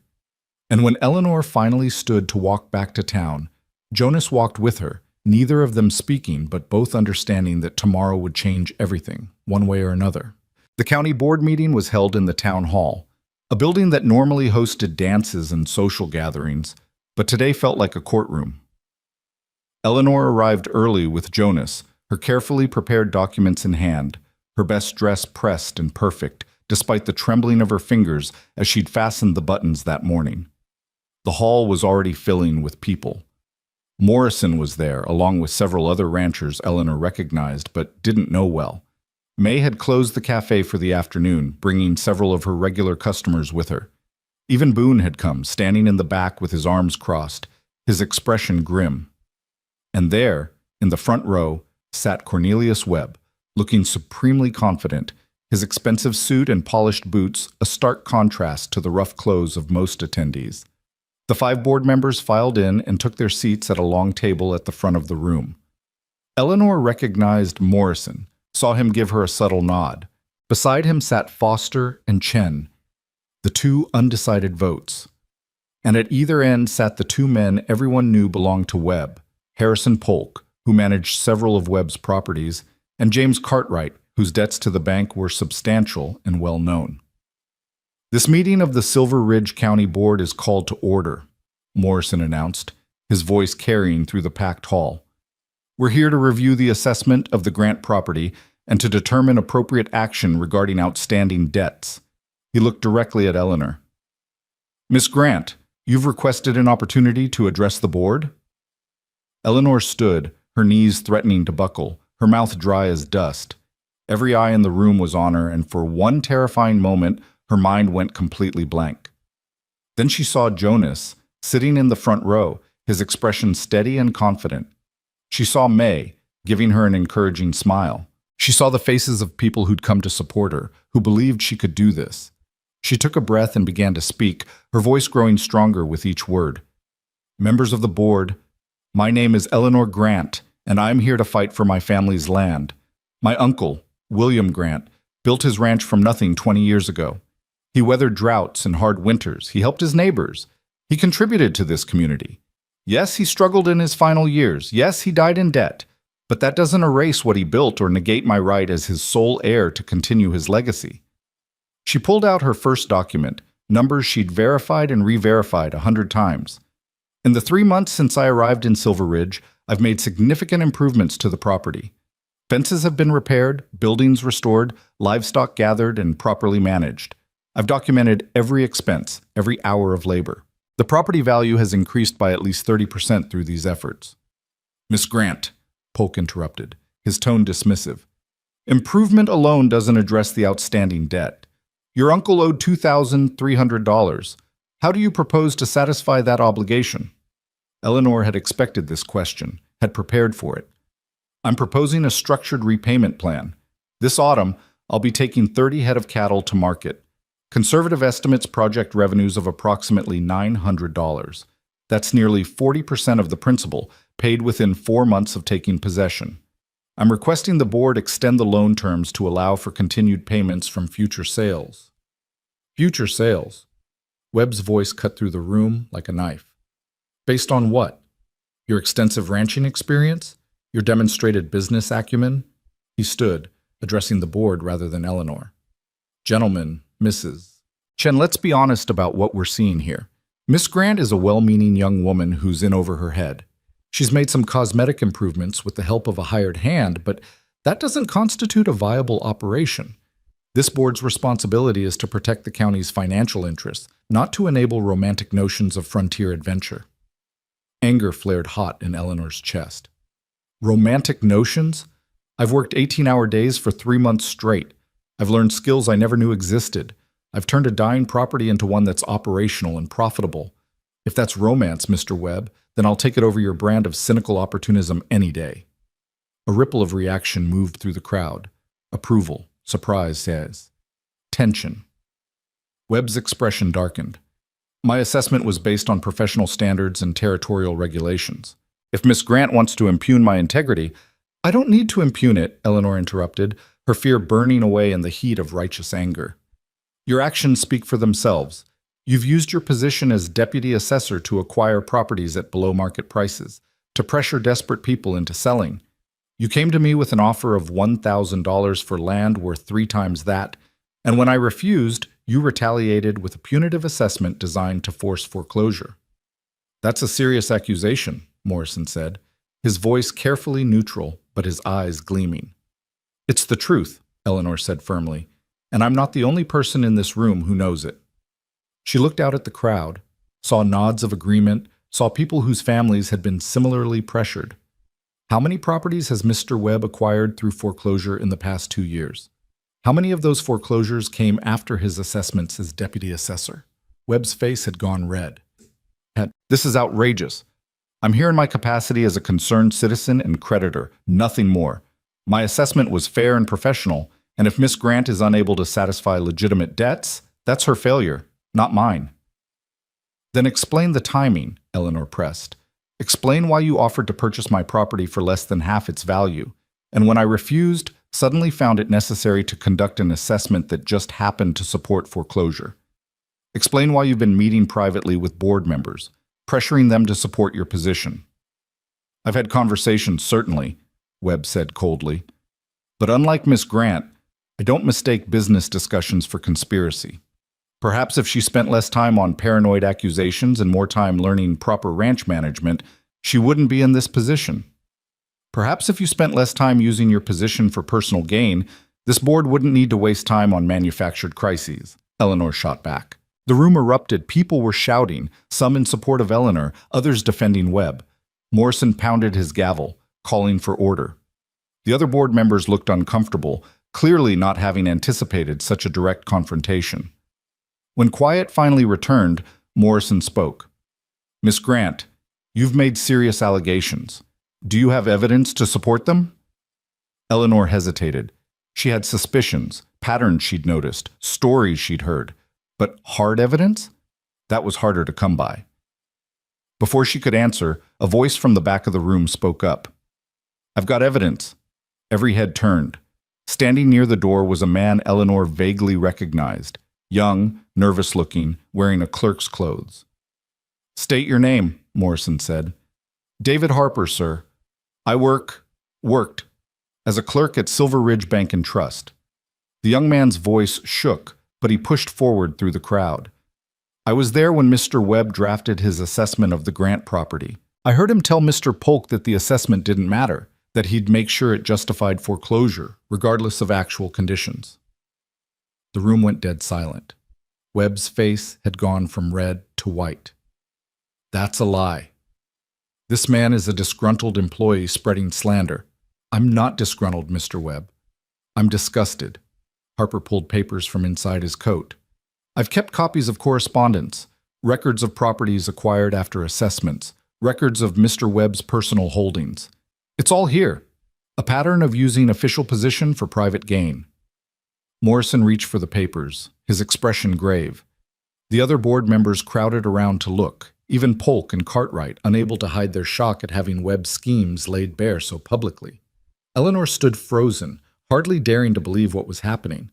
Jonas had moved to her side, his presence steady and grounding as chaos erupted around them again. This is highly irregular, Cartwright was saying, but his voice lacked conviction.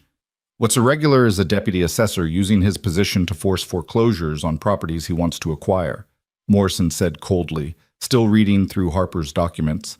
His face was set in hard lines. Mrs. Chen, Mr. Foster, I think you'll want to see these. The two undecided board members examined the papers, their expressions growing increasingly troubled. Eleanor watched their faces, trying to read the verdict forming there. Finally, Mrs. Chen looked up.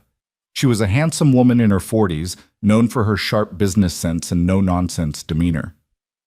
Mr. Webb, these documents appear to show a pattern of conflict of interest at minimum and possible criminal misconduct at worst.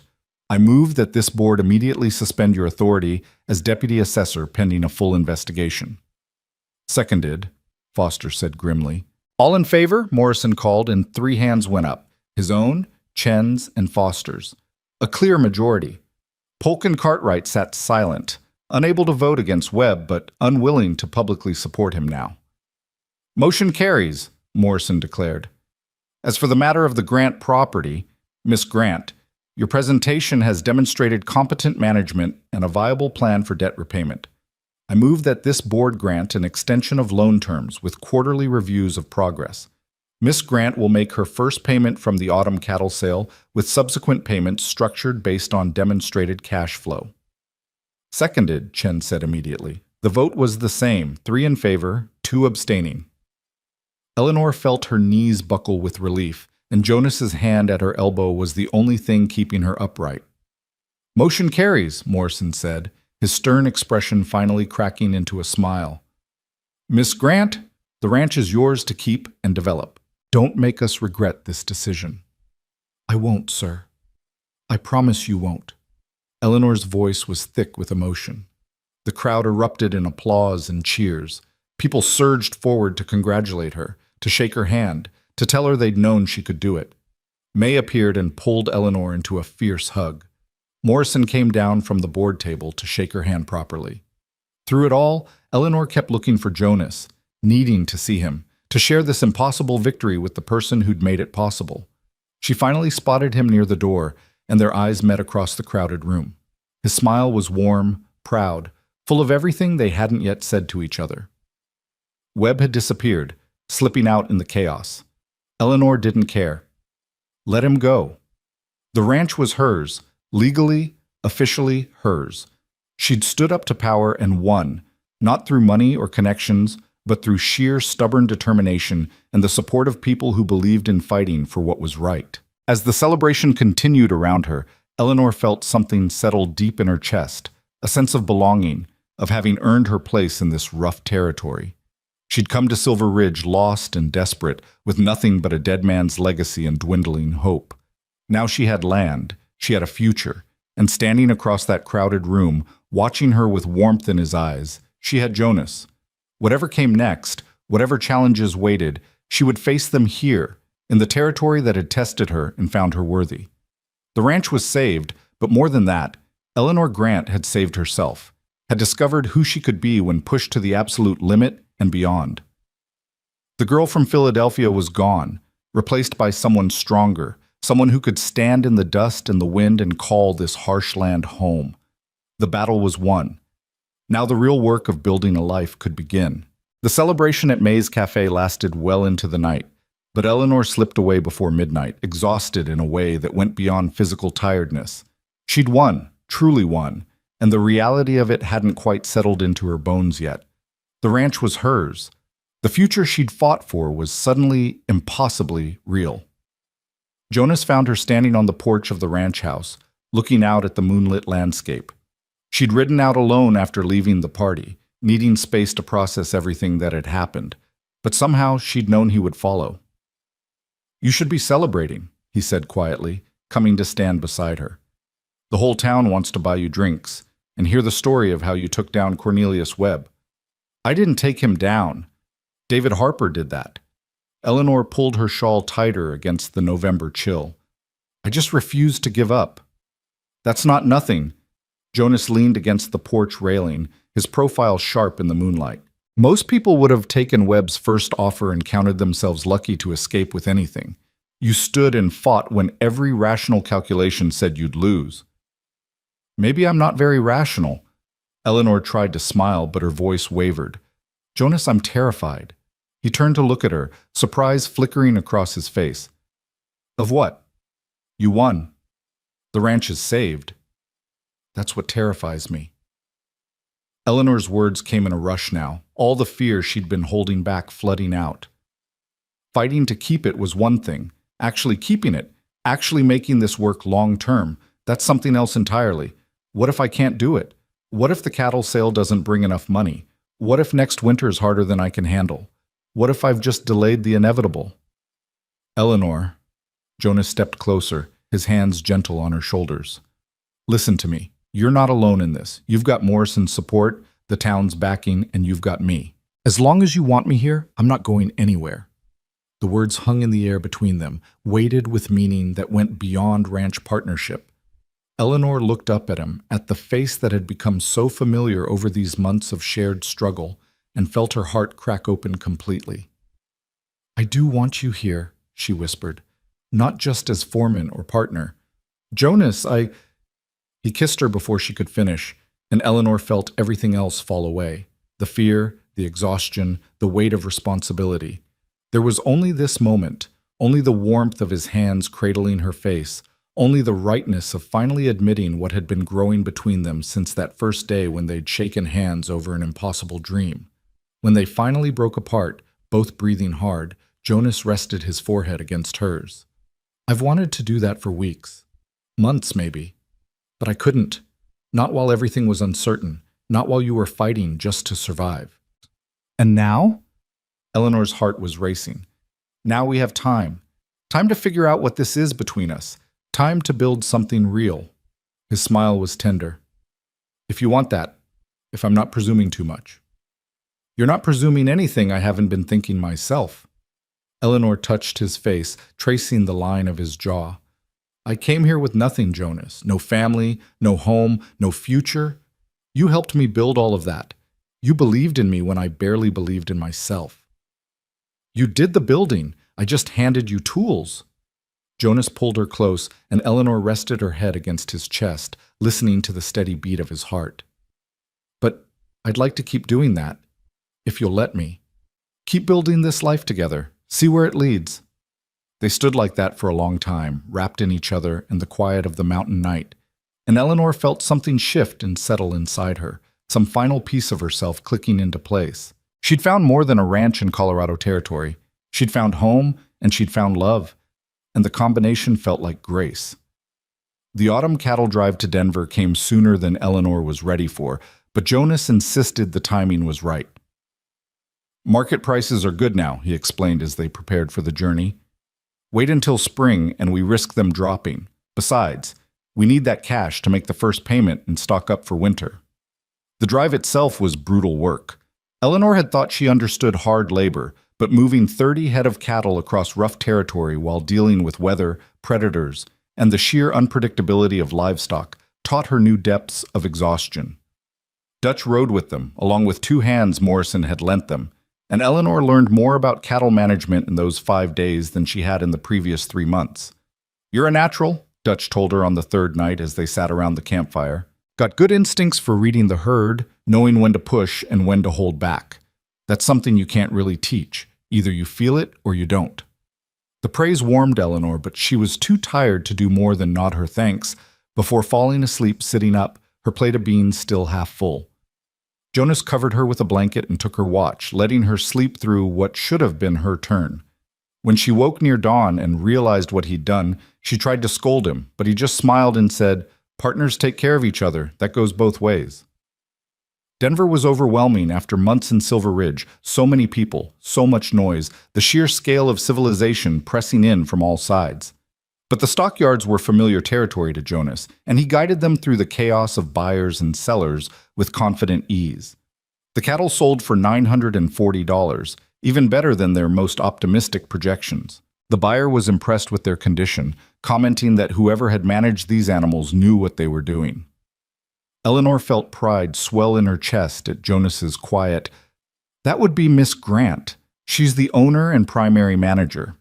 The buyer's eyebrows had risen, clearly not expecting the owner to be a young woman, but he'd tipped his hat respectfully and paid in full. Eleanor held the bank draft in her hands like it was made of gold, this proof that she could do what she'd claimed, turn the ranch into a profitable operation. "First thing we do is make that payment to the bank," she told Jonas as they left the stockyard. "Show Morrison and the board we're serious about the repayment plan." "First thing we do is get you a decent meal and a real bed for the night," Jonas countered. "Then tomorrow we make the payment, purchase winter supplies, and head home." Home. The word sent a warm flutter through Eleanor's chest. The ranch had become home, more truly than Philadelphia had ever been. That house with its rough floors and simple furniture, that land with its challenges and possibilities, that was where she belonged now. They spent the evening walking through Denver's streets, and Eleanor was struck by how foreign it all felt. The fine dresses and carefully coiffed hair of city women seemed absurd compared to her practical trail clothes. The shops full of luxury goods held no appeal. She found herself eager to return to Silver Ridge, to the ranch, to the life she was building there. "Any regrets?" Jonas asked as they watched the sun set behind the mountains. "About leaving your old life behind?" Eleanor thought about Philadelphia, about the girl she'd been who had worried about social calls and proper tea service. That person seemed like a stranger now, someone from a story she'd once read rather than her own life. "None," she said firmly.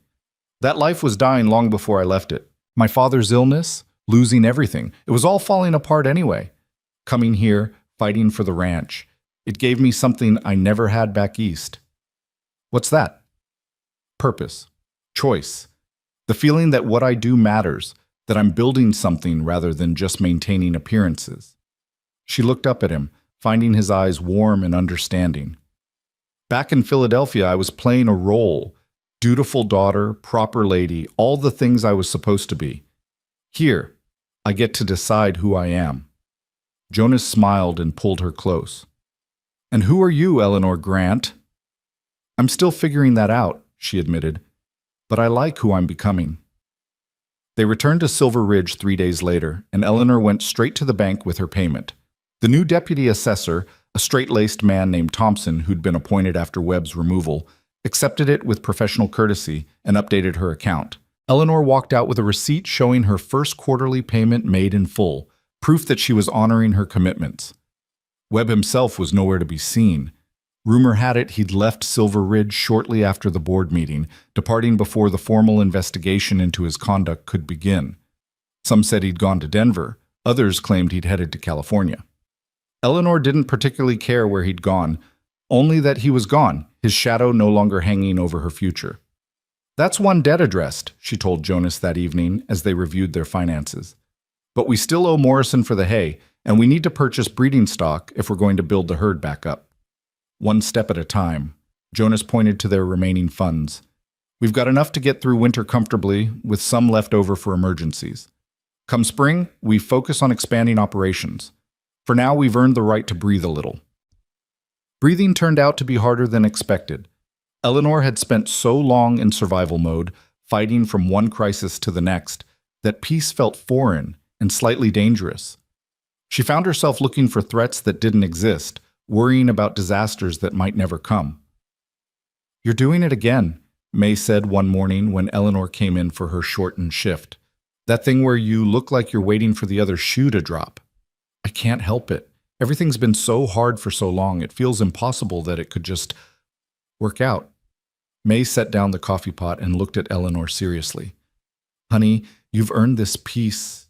You fought for it, bled for it, nearly broke yourself in half for it. Stop waiting for it to be taken away and start living in it. The words resonated. Eleanor realized she'd been so focused on survival that she'd forgotten to actually live, to enjoy the fruits of her labor. The ranch was hers. Jonas was by her side. The community had accepted her as one of their own. When had that stopped being enough? She started paying attention to small joys she'd been too stressed to notice. The way frost painted the grass silver in the mornings. The satisfaction of a well-cooked meal shared with Jonas by the fire. The sound of cattle lowing in the near pasture, safe and healthy. The view from the porch at sunset, mountains blazing gold and purple against the darkening sky. And she paid attention to Jonas, to the way he looked at her when he thought she wasn't watching, to the casual touches that had become more frequent since that night on the porch, to the possibility of a future that was about more than just saving the ranch. They hadn't spoken directly about their relationship since that first kiss, both of them too busy with the drive and its aftermath. But the knowledge hummed between them constantly, changing the quality of their interactions, adding weight to every shared glance and accidental touch. One evening in late November, as the first real snow of winter began to fall, Jonas brought it up directly. "We need to talk," he said, and Eleanor's stomach dropped at the seriousness in his tone. "About what?" "About us. About what happens next." He sat across from her at the kitchen table, his hands wrapped around a cup of coffee. "Eleanor, I care for you. More than I've cared for anyone in a long time, maybe ever. But I need to know if this is real for you, or if I was just convenient comfort during a hard time." Eleanor felt her breath catch. "Convenient? Jonas, you've been everything. You believed in me when no one else did. You taught me everything I know about ranching. You stood by me when any reasonable person would have walked away. How could you think you were just convenient? Because you've been through hell, and sometimes people confuse gratitude with deeper feelings." His eyes were guarded. "I need to know what you feel, Eleanor. Really feel, beyond appreciation for my help." She stood, moving around the table to kneel beside his chair. Taking his hands in hers, she looked up at him with complete honesty. "I love you.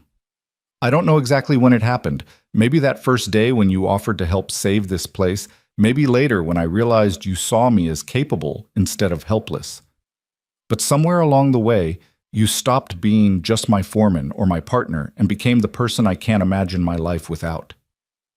Jonas's expression transformed, guardedness melting into joy and relief. He pulled her up and into his lap, kissing her with a desperation that spoke of his own fears and hopes. "I love you too," he said when they finally broke apart. "God, Eleanor, I've been terrified to say it, terrified you'd tell me I was presuming too much." "You could never presume too much," she assured him, touching his face tenderly. "You've earned every right to be here, to be part of my life. You saved this ranch as much as I did. We saved it together." Jonas held her close. "And now we get to build it together, if that's what you want. Not just as business partners, but as something more." Eleanor's heart was so full it almost hurt. "Are you asking what I think you're asking?" "I'm asking if you'll marry me." The words came out in a rush, as if he'd been holding them back for too long. "I know it's fast. I know we've barely had time to catch our breath, but Eleanor, I've never been more certain of anything. I want to build this life with you, officially and completely. I want to wake up every morning knowing you're mine and I'm yours. I want—" She kissed him to stop the flow of words, pouring everything she felt into it. "Yes," she said when they came up for air. "Yes, absolutely yes. I want all of that too." Jonas laughed, the sound bright and free, and Eleanor realized she'd never heard him laugh like that before. He'd always been so serious, so controlled, but now pure joy radiated from him. "We should do it soon," he said, "before winter sets in completely, while travel is still possible.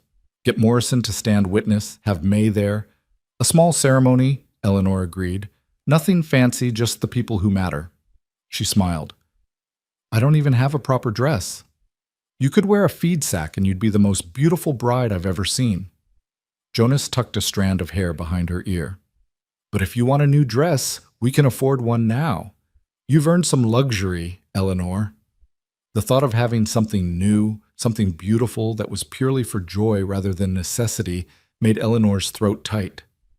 I'd like that. Something simple but nice. And maybe we could have a small reception at May's. She'd never forgive us if we didn't. May will probably insist on cooking the entire meal herself. Jonas's smile was warm. She's been rooting for us since before we even knew there was an us to root for.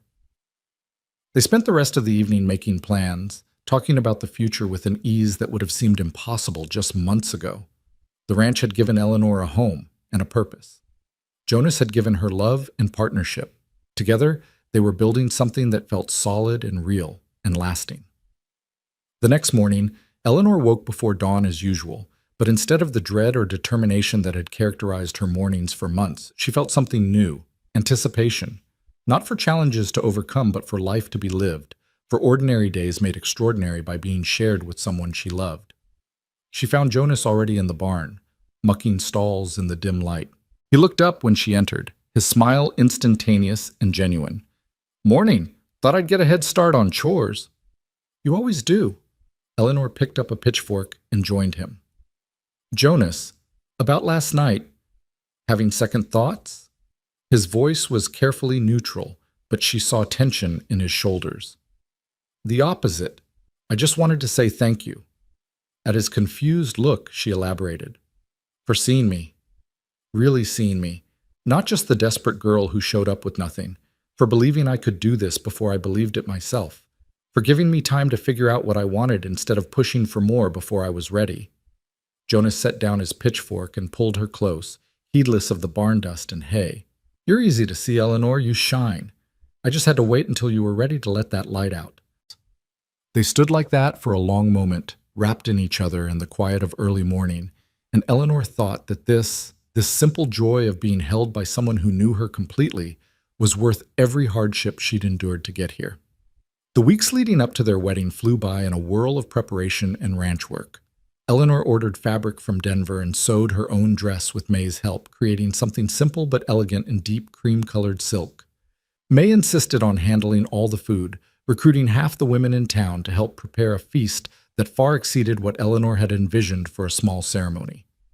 "You gave us something to celebrate," May said when Eleanor protested the elaborate plans.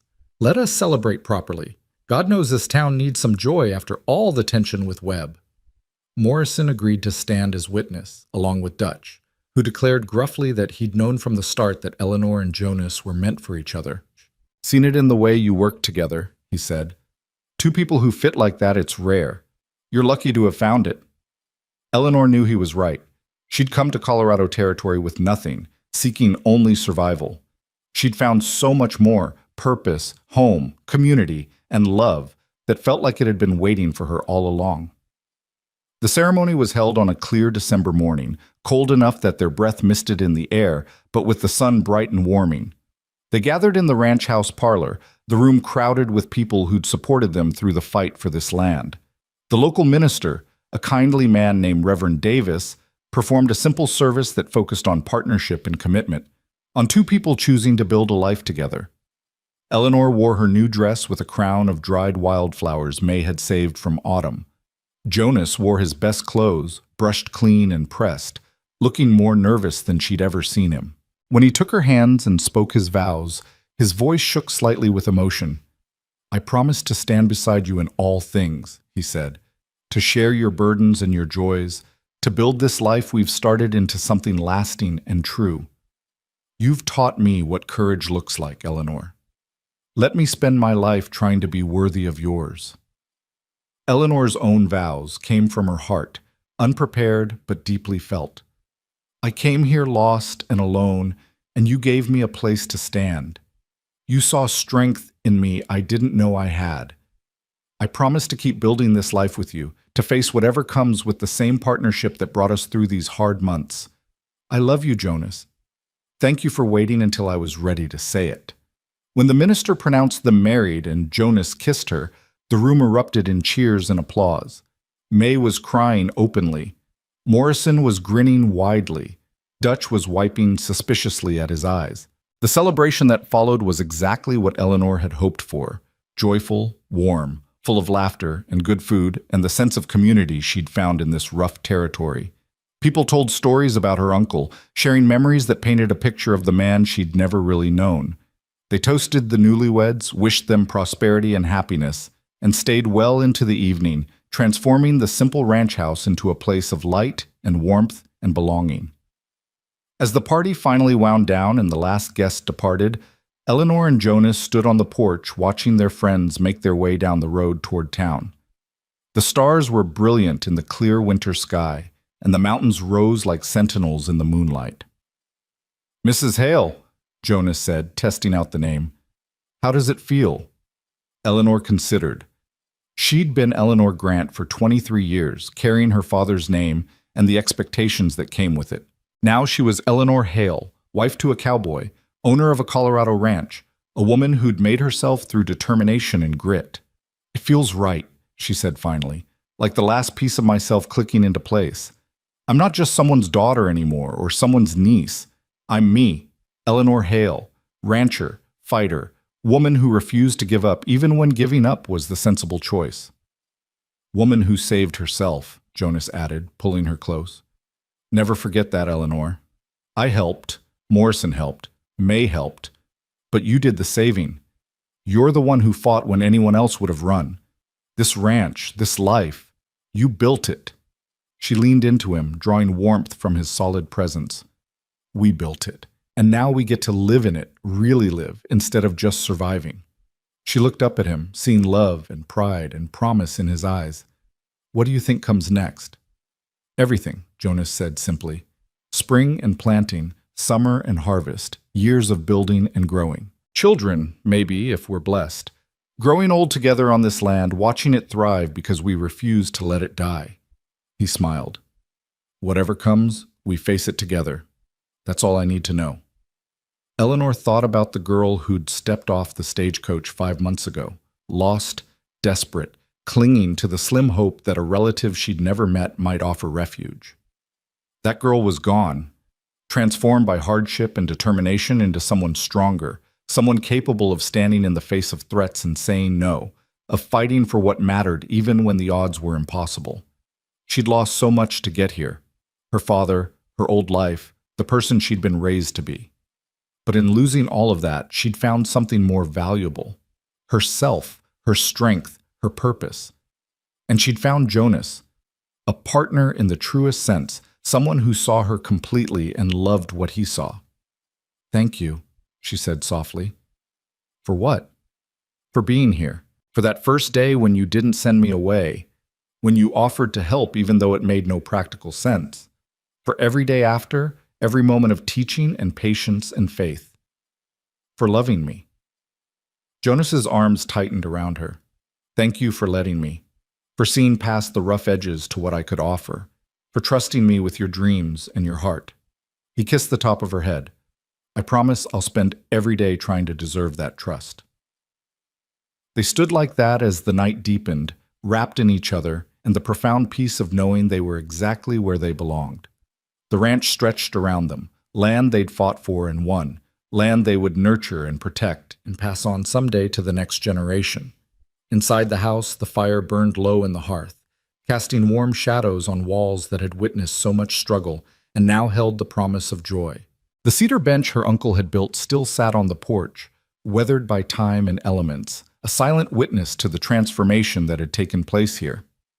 Eleanor Grant had come to Colorado Territory seeking only survival, a place to land when she had nowhere else to go. She'd found a fight worth fighting, a purpose worth pursuing, and in the process she'd discovered who she truly was beneath all the expectations and limitations that had defined her old life. Now she was Eleanor Hale, and her story was just beginning. The hardest battles were behind her, but the richest rewards lay ahead. Seasons of work and growth, years of partnership and love, a lifetime of building something meaningful on this land that had tested her and found her worthy.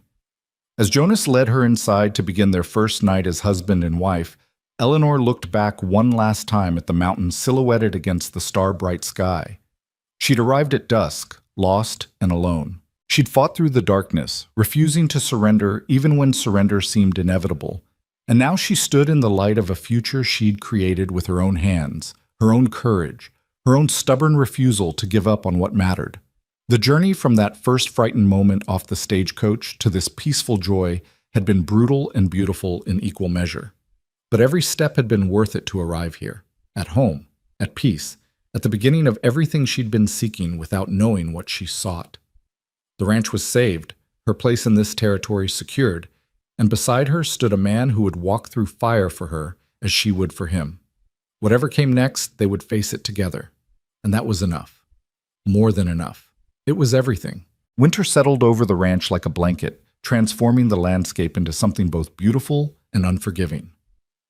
Eleanor woke on their first morning as husband and wife to find Jonas already gone from their bed, out checking on the cattle before full light. She dressed quickly in the cold air and joined him, unwilling to let him shoulder the work alone even on this morning after their wedding.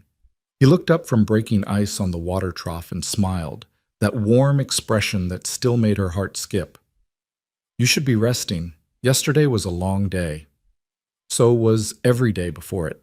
Marriage doesn't change the fact that cattle need tending. Eleanor grabbed a hammer and helped him clear the frozen water.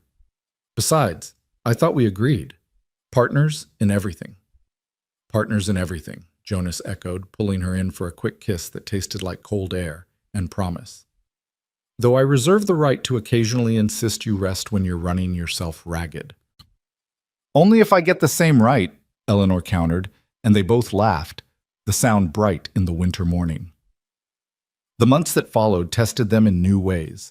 Winter in the Colorado Territory proved as harsh as everyone had warned, with temperatures dropping so low that Eleanor thought she'd never feel warm again.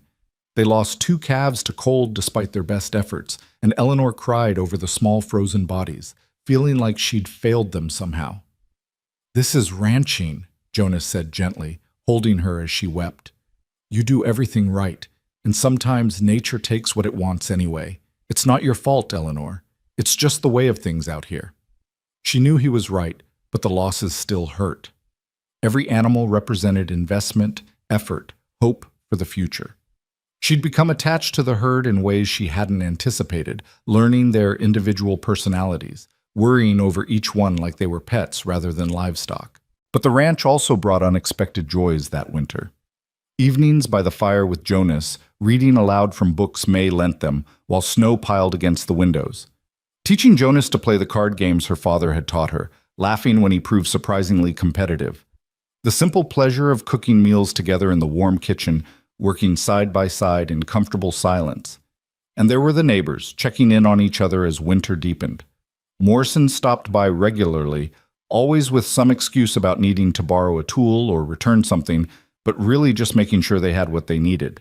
May sent food whenever someone was heading out their direction, claiming she'd made too much and it would just go to waste. "People take care of their own out here," Jonas explained when Eleanor marveled at the community support. "Winter's hard enough without facing it alone. We help each other survive." Eleanor had never experienced anything like it in Philadelphia, where neighbors had been cordial but distant, where help came with expectations of repayment and social obligation. Here, it was simpler, more honest. You helped because it was right, because next winter it might be you who needed the help. She tried to contribute in her own ways, using skills from her old life in this new context. When Morrison mentioned his accounts were a mess, she offered to help organize them. When May struggled with correspondence to suppliers, Eleanor wrote the letters in her careful hand. Small things, but they mattered, weaving her more firmly into the fabric of the community. January brought a crisis that tested everything they'd built. A winter storm hit with unexpected fury, temperatures plummeting and snow falling so thick they couldn't see the barn from the house. Jonas went out to check the cattle and didn't return when expected. Eleanor waited 15 minutes, then 30, fighting rising panic. Finally, she bundled herself in every warm thing she owned and ventured into the storm, following the rope Jonas had strung from house to barn for exactly this kind of situation. She found him in the barn, pinned under a beam that had given way under the weight of snow on the roof. He was conscious, but in obvious pain, his leg trapped at an angle that made Eleanor's stomach turn. "Don't panic," he said through gritted teeth. "Need you to think clearly, Eleanor. Can you do that?" She wanted to scream, to cry, to rage at the universe for throwing one more crisis at them. Instead, she took a deep breath and nodded. "Tell me what to do." "Get Morrison. Can't lift this alone, and I think my leg's broken." He grimaced as he tried to shift. "Follow the road markers. Don't try to cut across country in this weather. I'm not leaving you pinned under a beam while I ride for help." Eleanor looked in the fallen timber, assessing. "We can do this. There's a lever principle. I learned it when we were fixing the barn door. If I can find the right fulcrum point and something to use as a lever..." She worked frantically, using tools and boards to create a makeshift lever system. Jonas talked her through it when she doubted herself, his voice steady despite the pain she knew he was in. It took 3 attempts, but finally she managed to lift the beam enough for Jonas to drag himself free.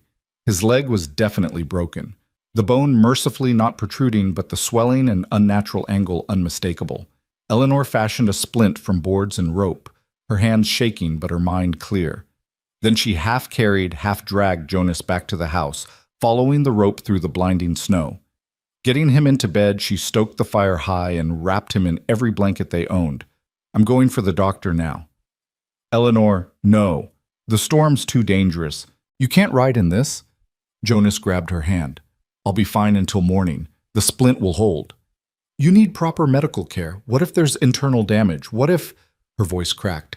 "What if you get lost in a whiteout and freeze to death trying to save me?" Jonas pulled her down to sit beside him. "I need you alive more than I need a doctor tonight. Please, Eleanor. Wait until morning. I'm not going anywhere." She wanted to argue, but she could see he was right. The storm was too fierce, visibility too poor. Riding to town now would be suicide. So she sat with him through the long night, monitoring his fever, adjusting his splint, talking to keep him conscious and engaged when exhaustion tried to pull him under. "Tell me about Philadelphia," Jonas said around midnight, his voice weak but clear. "The good parts. What do you miss?" Eleanor thought about it, surprised to realize how little she missed about her old life. "The library? My father used to take me every Saturday. Thousands of books. All that knowledge just waiting to be discovered." She smiled at the memory. "I used to think I'd read them all someday." "We could get books sent from Denver. Start our own library here." Jonas squeezed her hand. "What else?" "Music. There was a concert hall that did performances every month. My mother loved Mozart." Eleanor's throat tightened. "She would have liked you, I think. She always said the measure of a man was how he treated people when he had nothing to gain from kindness. You've been kind to everyone, Jonas, even when it cost you." "Your mother sounds like she was wise." Jonas's eyes were drifting closed. "Eleanor, if something happens, nothing's going to happen. You're going to be fine. And in the morning, I'm getting the doctor, and in a few weeks you'll be back on your feet complaining about how I'm coddling you." She said it fiercely, willing it to be true. "But if it doesn't, no." Eleanor's voice broke. "I didn't fight this hard to build this life just to lose you now.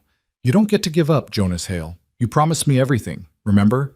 Years of building and growing, children maybe, growing old on this land. You promised, and I'm holding you to it." Jonas managed a weak smile. "Yes, ma'am. Wouldn't dream of breaking a promise to you." Dawn came finally, the storm clearing as quickly as it had arrived. Eleanor left Jonas sleeping fitfully and rode for town through snow that came up to Daisy's chest in places.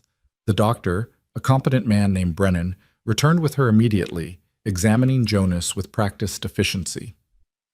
"Clean break? Well splinted," he pronounced. "Whoever set this knew what they were doing.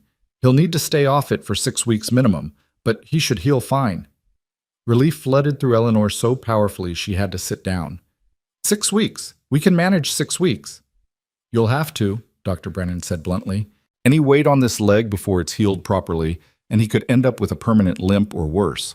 I'm serious, Mrs. Hale. Complete rest." Eleanor nodded, already calculating what this meant for the ranch operations. She'd have to handle everything alone, the cattle, the repairs, all the heavy work Jonas normally did. For 6 weeks in the dead of winter. It seemed impossible, but then again, so had everything else she'd accomplished. Morrison arrived that afternoon, having heard about the accident from Dr. Brennan. "I'll send Dutch over daily to help with the heavy work," he said without preamble. And I've got 2 hands who can rotate through, handle whatever needs doing that you can't manage alone. Tom, I can't ask you to... You're not asking, I'm telling. Morrison's expression was firm. This is what community means, Eleanor. Jonas would do the same if our positions were reversed. You know he would. She did know it. So she accepted the help with as much grace as she could muster, learning once again that strength sometimes meant knowing when to let others carry you. The next 6 weeks were among the hardest of Eleanor's life. She rose before dawn and worked until exhaustion forced her to bed, managing the ranch with help from Morrison's hands, but shouldering most of the responsibility herself. Jonas chafed at his confinement, frustrated by his inability to help, worried about the burden falling on Eleanor. I can do some things from bed, he insisted, mending tack, planning spring operations, keeping the books. You can rest and heal, Eleanor interrupted firmly. Dr. Brennan was clear. Complete rest means complete rest. She softened, sitting beside him. Jonas, you've carried me through so much. Let me carry you through this, please. So he did, though it clearly cost him. And Eleanor discovered reserves of strength she hadn't known she possessed. She learned to manage alone, to make decisions without consultation, to trust her own judgment even when doubt whispered. The ranch didn't just survive those 6 weeks. It thrived, because Eleanor refused to let it do otherwise. May commented on the transformation one morning when Eleanor came in for her brief shift. You've changed again, gotten harder maybe, but in a good way. Like you've finally stopped questioning whether you belong here and just accepted it as fact. Eleanor considered this as she poured coffee. I think you're right. I spent so long trying to prove I could do this, trying to earn my place. But somewhere in the last few weeks, I stopped trying to prove anything. I just did what needed doing. And I realized I don't need anyone's permission or approval to be who I am. That's wisdom talking, May said approvingly. Took me 20 years to learn that lesson. You got there in less than 1. When Jonas was finally cleared to walk again, his first act was to pull Eleanor into his arms and hold her for a long moment. I watched you these past weeks, he said quietly. Watched you run this entire operation alone, never complaining, never faltering. I knew you were strong, Eleanor, but seeing it day after day, his voice caught. I'm in awe of you. I just did what had to be done, Eleanor said, but she was pleased by his words. Same as you would have. No, I would have accepted more help, delegated more. You drove yourself into the ground rather than show any weakness. Jonas pulled back to look at her seriously. That strength is incredible, but promise me something. Promise you'll let people help when you need it. You don't have to do everything alone anymore. It was a lesson Eleanor was still learning, but she nodded. I promise to try. Spring came late that year, snow lingering well into March. But when it finally arrived, it transformed the ranch into something beautiful. Green grass pushed up through the melting snow, wildflowers appeared in unexpected places, and the cattle grew sleek and healthy on the improving forage. Eleanor and Jonas threw themselves into spring work with renewed energy. They expanded the herd with breeding stock purchased from Morrison at favorable terms. They repaired winter damage to fences and buildings. They planted a kitchen garden behind the house, Eleanor's first attempt at growing food, and watched with delight as seedlings pushed up through the dark soil. This could actually work, Eleanor said one evening as they surveyed their land. The cattle grazed peacefully, the barn stood straight and strong, the house looked cared for and loved. Not just survive, but really work, become the prosperous operation Uncle William dreamed of. It already is working, Jonas pointed out. We made all our payments to the bank. The herd's growing. We're not just surviving anymore, Eleanor. We're building something lasting. She thought about that word. Lasting. 6 months ago, she'd been focused on immediate survival, on making it through each day. Now she could think in terms of years, decades even, of the ranch passing someday to children they might have, of legacy and continuity. I want to put up a marker, she said suddenly, for Uncle William. Something to remember him by, to acknowledge what he started here. They chose a spot on a rise overlooking the ranch, a place with a view of the mountains and the valley. Jonas carved a simple wooden cross, and Eleanor added a plaque with her uncle's name and dates, along with a single line. He built from nothing and never gave up. Standing there at the grave marker, Eleanor felt a profound connection to the uncle she'd never really known.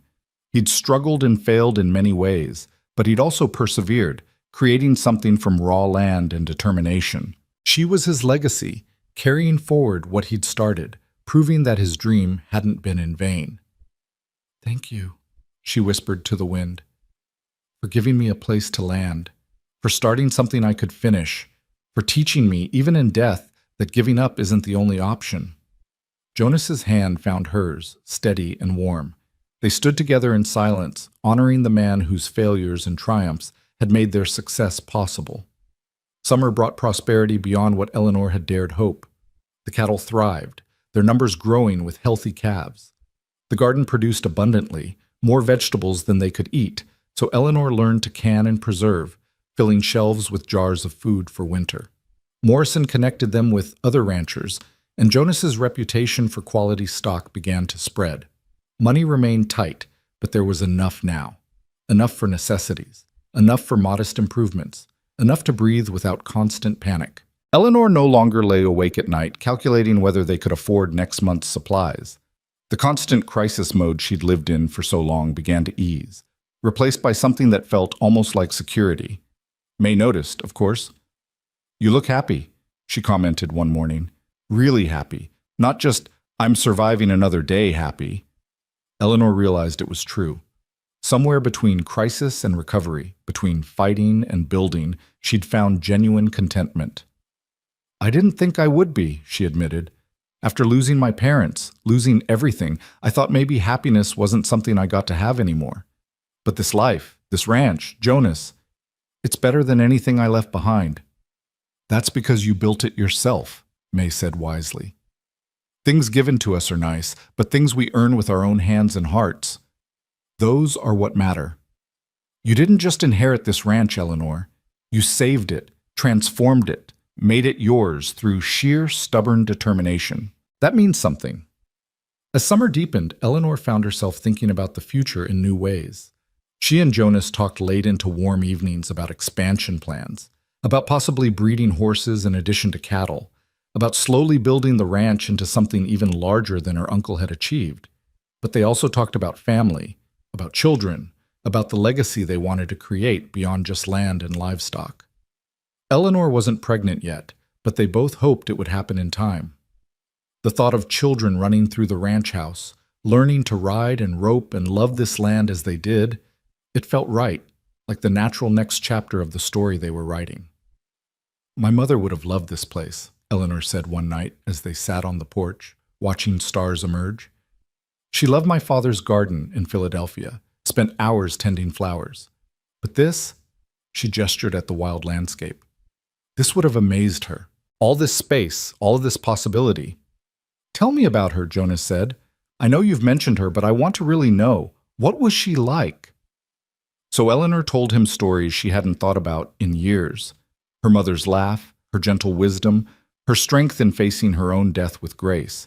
The way she'd taught Eleanor to find beauty in small things, to value character over appearance, to never let others define her worth. "She sounds remarkable," Jonas said when Eleanor finished. "You're like her, I think. That same strength wrapped in gentleness, that same refusal to be diminished by hardship." "I hope so. I hope I'm making her proud." Eleanor's voice caught. "Both my parents. They gave me everything they had to prepare me for life, even if it wasn't the life any of us expected." "They'd be proud," Jonas said with certainty. "Look at what you've built, Eleanor. Look at who you've become. Any parent would be honored to claim you." The words healed something in Eleanor she hadn't realized was still wounded.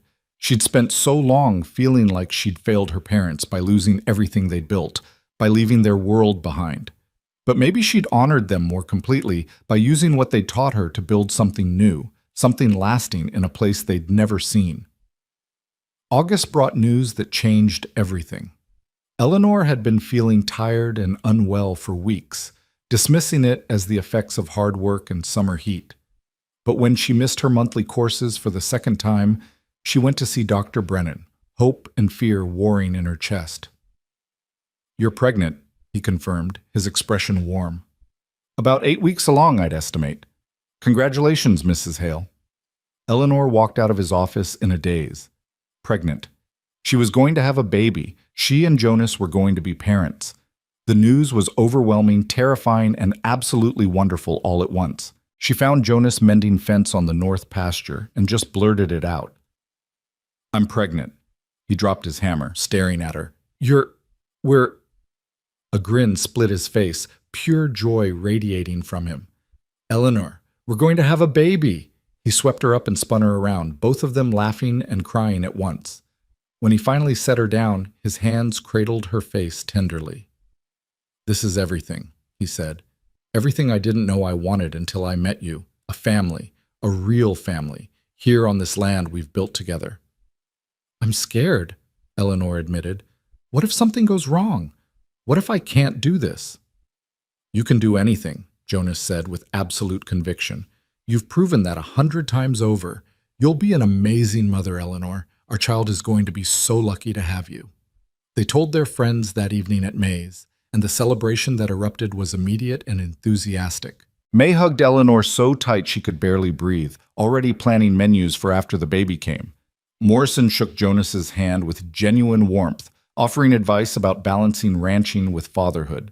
Dutch produced a bottle of whiskey he'd been saving and insisted everyone toast the new generation of ranchers being born into the territory. This is what it's all about, Morrison said, raising his glass. Building something that lasts beyond us. Your child will grow up on land you saved and restored, learning values you'll teach. That's legacy, Eleanor. That's what makes all the hard work worth it. As autumn approached again, Eleanor found herself reflecting on everything that had changed in just over a year. She'd arrived in Silver Ridge lost and desperate, with nothing but a dead man's legacy and fading hope. Now she stood on her own land, married to a man who loved her completely, carrying their child, surrounded by a community that had become family. The ranch that had seemed like a last desperate chance had become home in the truest sense.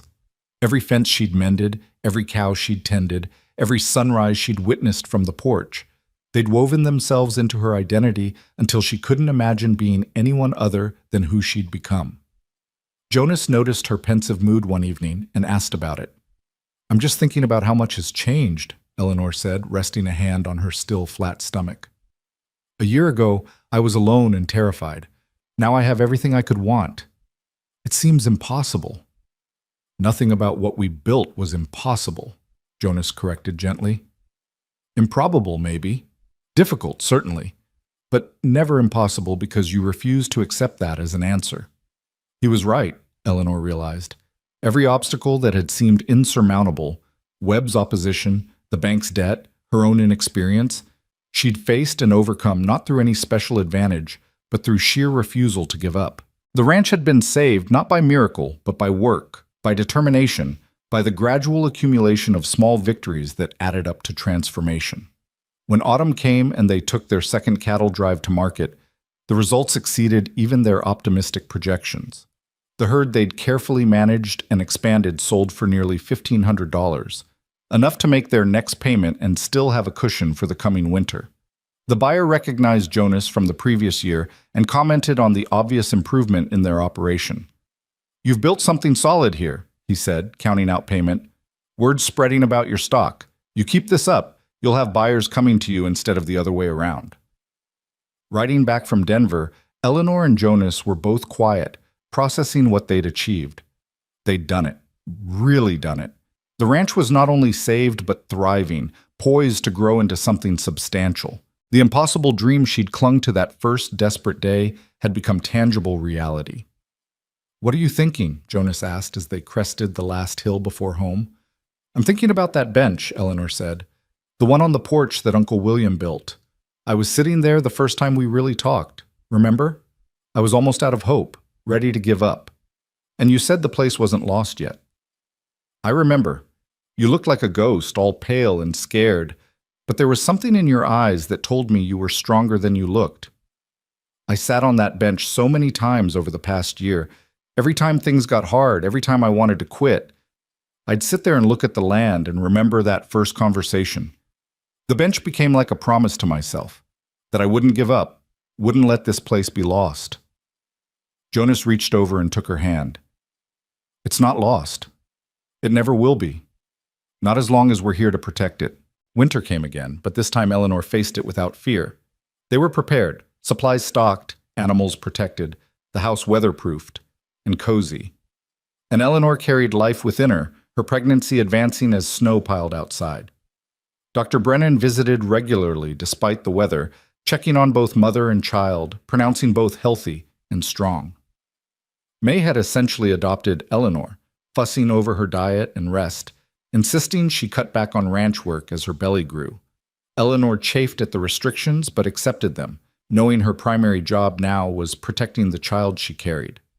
Jonas was endlessly solicitous, wrapping her in blankets, bringing her tea, doing double work to spare her any strain. "I can still contribute," Eleanor protested one day when he physically blocked her from lifting a heavy pot. "I'm pregnant, not an invalid." "I know, but you're carrying our child, and that's the most important work there is right now." His hand covered hers on her rounded stomach. "Let me take care of you, Eleanor. You've been strong for so long. Let me be strong for you now." So she did, learning yet another lesson in accepting help, in understanding that strength sometimes meant letting others carry the burden. And as her pregnancy advanced and movement became more difficult, she was grateful for his care, for the way he anticipated her needs before she voiced them. Spring arrived with mud and rain and the promise of new life. Eleanor's due date approached as the land greened and the cattle began to calve. May moved into the ranch house for the final weeks, determined to be there when the baby came. Morrison checked in daily.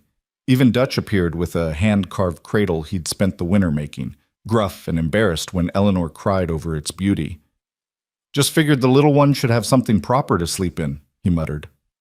"Ranch babies need sturdy furniture." Eleanor went into labor on a warm April evening, with the windows open and the sound of spring rain falling soft outside. May sent Jonas for Dr. Brennan while she stayed with Eleanor, coaching her through the early contractions with the confidence of someone who'd assisted with dozens of births. "You've survived everything else life threw at you," May said firmly, as another contraction hit. "You'll survive this too. Women have been having babies since the beginning of time. Your body knows what to do." Labor proved long and difficult, testing Eleanor's endurance in new ways. But through the pain and exhaustion, she held on to the image of her child, the new life she and Jonas had created together. When Jonas returned with Dr. Brennan, his presence gave her renewed strength. He held her hand through the worst of it, murmuring encouragement, his face pale but determined. Finally, as dawn broke over the mountains, Eleanor's daughter entered the world with a furious cry that announced her displeasure at being evicted from her comfortable home. Dr. Brennan placed the tiny, perfect infant on Eleanor's chest, and Eleanor felt her heart expand in ways she hadn't known were possible. "A girl," she whispered, touching her daughter's downy head with shaking fingers. "Jonas, we have a daughter." Jonas was crying unashamedly, looking at his wife and child with awe. "She's perfect. You're both perfect. Eleanor, you did it." They named her Sarah, after Jonas's mother and the aunt Eleanor had never met. Sarah Hale, born on a ranch her mother had saved through determination and her father had helped restore through loyalty. Sarah, who would grow up knowing this land, learning to love it as they did, carrying the legacy forward into a future that suddenly seemed limitless. The weeks after Sarah's birth passed in a blur of sleepless nights and overwhelming love. Eleanor had thought she understood devotion before, but holding her daughter, watching her tiny features shift and change, feeling that absolute bond, it redefined everything. This was what she'd been fighting for all along, she realized. Not just land or survival, but this: family, continuity, love that extended beyond herself. Jonas proved to be a natural father, endlessly patient with Sarah's demands, happy to walk her for hours when she was fussy, content to simply sit and watch her sleep with an expression of wonder. "I can't believe she's ours," he said one night as they watched Sarah sleeping in the cradle Dutch had made. "That we made something this perfect." "She's going to grow up so differently than I did," Eleanor mused. "No city life, no social constraints. She'll learn to ride before she learns to read, probably. She'll know how to doctor cattle and mend fences and stand up for herself." "She'll learn all that from watching you," Jonas said. "You'll teach her what strength really looks like." Not the kind that comes from never being tested, but the kind that comes from being broken and choosing to rebuild stronger. As spring turned to summer, life settled into new rhythms. Eleanor managed the ranch work around caring for Sarah, learning to balance motherhood with all her other responsibilities. It was exhausting, demanding, sometimes overwhelming, and absolutely worth it. May continued to visit regularly, bringing food and wisdom in equal measure. Morrison stopped by to see the little rancher, as he called Sarah, and to check on the operation. The ranch continued to prosper, the herd growing, the land responding to careful management. One warm June evening, as the sun painted the mountains gold, Eleanor sat on the cedar bench with Sarah in her arms and Jonas beside her. The bench where she'd sat so many times in despair and hope, in exhaustion and determination. The bench that had witnessed her transformation from lost city girl to confident rancher, from desperate heir to successful owner. "Your great-uncle William made this bench," she told Sarah, even though the baby couldn't possibly understand.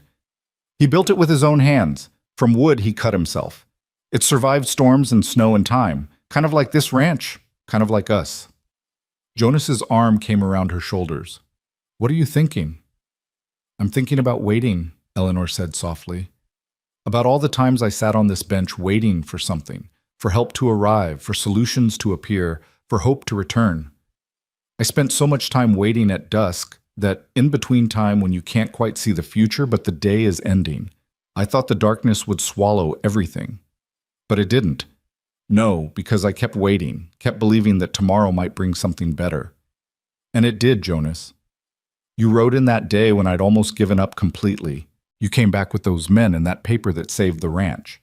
Every time I thought it was over, something or someone arrived just in time." She looked at her husband, at her daughter, at the land spreading before them. "I don't think I really understood it until now. Waiting isn't passive, it's active hope, the choice to believe in possibility even when everything looks impossible. That's what this bench represents.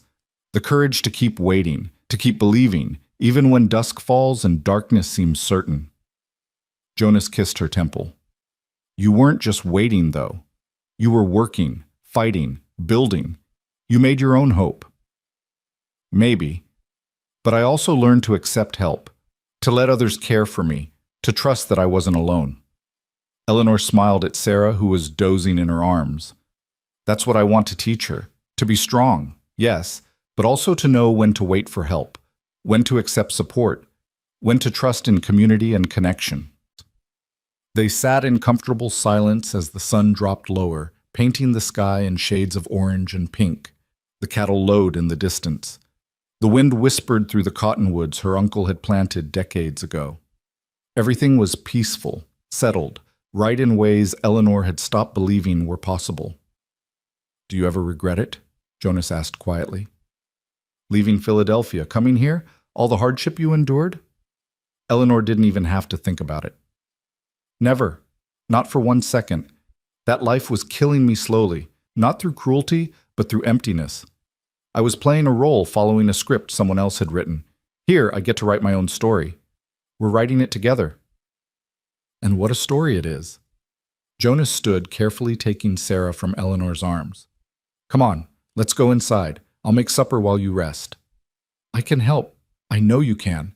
But you don't have to. Not tonight. Tonight, just rest. Be present. Enjoy what we've built." Eleanor stood, stretching muscles that were finally starting to remember what it felt like to not be in constant crisis mode. She followed Jonas into the house, pausing at the door to look back one more time at the bench, at the land, at the mountains standing eternal against the darkening sky. She thought about that first evening in Silver Ridge, standing alone and terrified on the dusty street. She thought about learning her uncle was dead, about facing Webb in his bank, about every impossible obstacle that had seemed guaranteed to crush her dreams.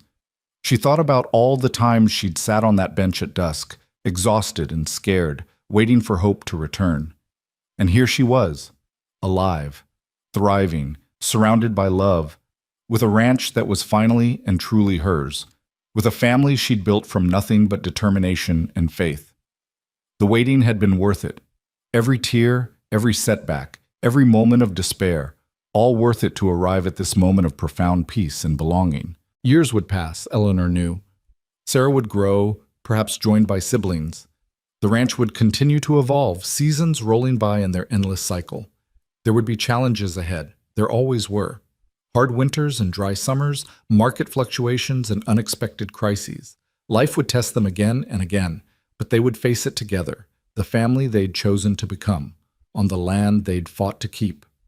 And someday, when Sarah was old enough to understand, Eleanor would tell her the whole story. About arriving at dusk with nothing. About refusing to give up even when giving up seemed inevitable. About the power of waiting with active hope instead of passive despair.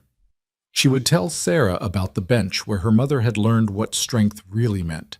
Not the absence of fear or doubt, but the choice to keep going despite both. The choice to sit and wait at dusk, believing that dawn would come, trusting that the darkness was temporary even when it felt eternal. And she would teach Sarah that home isn't something you're born into, but something you build with your own hands and heart. That belonging is earned through showing up every day, through contributing to community, through refusing to let hardship define your story. That love, real, lasting love, comes from partnership and shared struggle, from choosing each other over and over in the face of adversity. All the lessons Eleanor had learned in this harsh, beautiful territory, she would pass on to her daughter.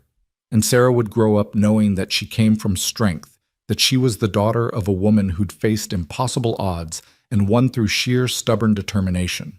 The ranch would be Sarah's inheritance, but more than that, she would inherit the story of how it was saved. The knowledge that her mother had arrived with nothing and built everything. The understanding that sometimes you have to lose yourself completely to discover who you really are. Eleanor stepped inside the warm house, where Jonas was humming as he prepared supper and Sarah was sleeping peacefully in her cradle. The lamp cast golden light across the simple furniture, the clean floors, the walls that sheltered them from the wild country outside. This was home.